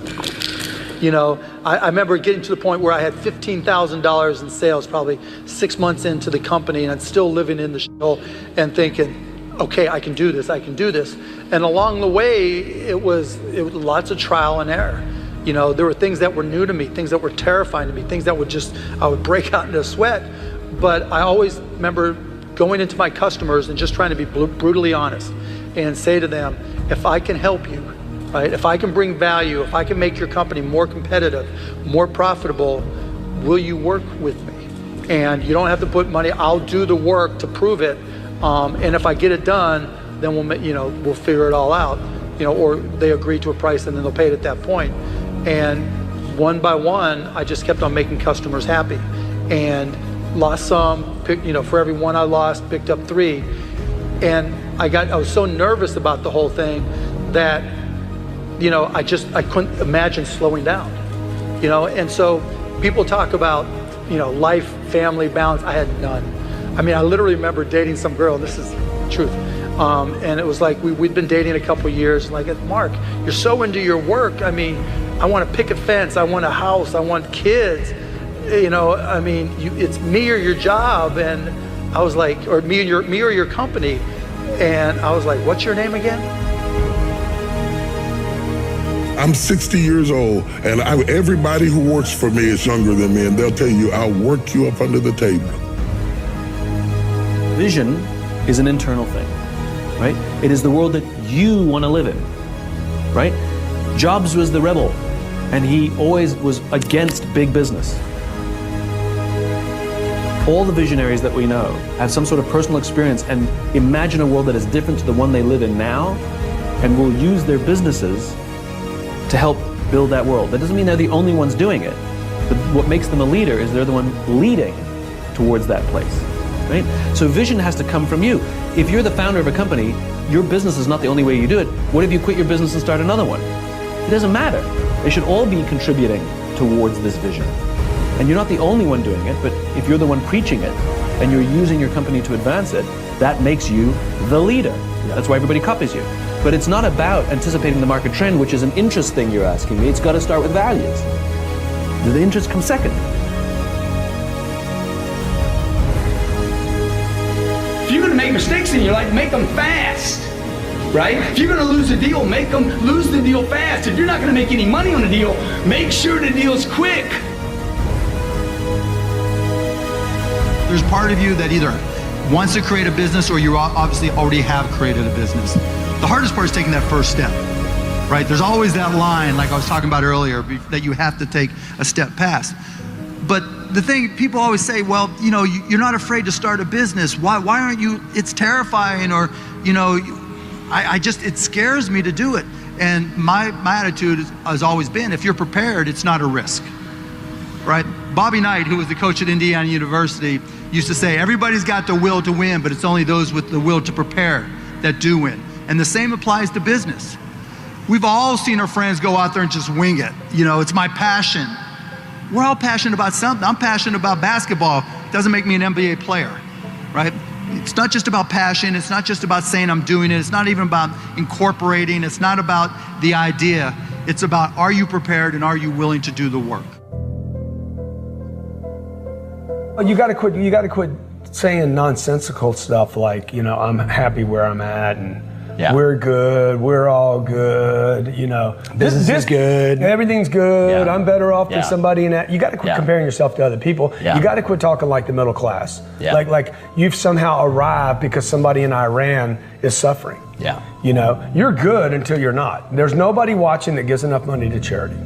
Okay, everybody watching should be able to give $1 million a year to charity, but you can't. You know why you can't? You would if you could, but you can't because you didn't. You didn't produce enough, because by the way, it's not your money anyway. Somebody else gave you the money and you pass it on. Most of you are like, I'm really charitable, I'm really good, but you never do enough. Why? Because you never had enough. Because you didn't produce enough, because you didn't work enough, because you didn't expand enough. So I would just say to people, look, have some loftier goals. You are at your best when you are authentic to your core, and you have to be what you are, not what they call you. You know, I tend to believe that there's no finality in anything. You know, it's not like, you know, even though our lives are finite, life is infinite. You know, life goes on. And for me, the goal is not to produce something that has an endpoint, but to produce something that has momentum that can live on beyond me.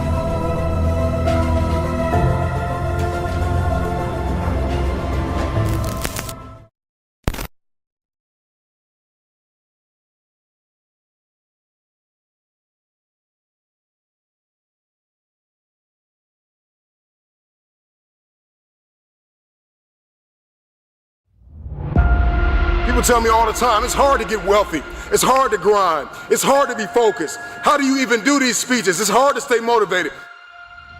It's hard to stay broke. It's hard to stay depressed. It's hard to stay governed by anxiety.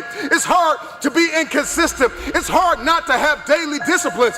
It's hard not to believe in yourself. It's hard to be broke. It's hard to be poor. It's hard. It's all hard. So choose your heart. You either gonna work for it, you're gonna sit there and let life knock you down and dare you to get back up. It's hard to practice perseverance. It's hard to be an introvert. It's hard to be an extrovert.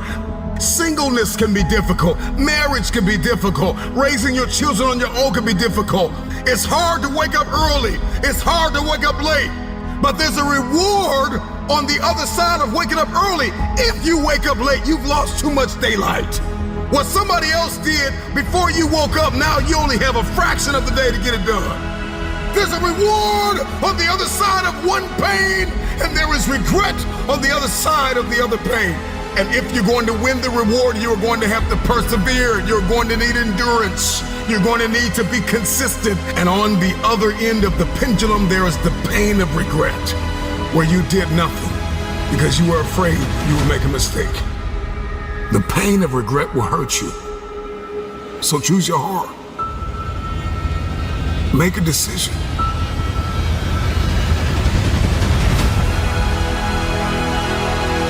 I want the pain of finishing something. I want the pain of persevering. Give me the pain of forgiving my haters. Give me the pain of forgiving people that tried to kill me. Give me the pain of letting it go. Give me the pain of growth.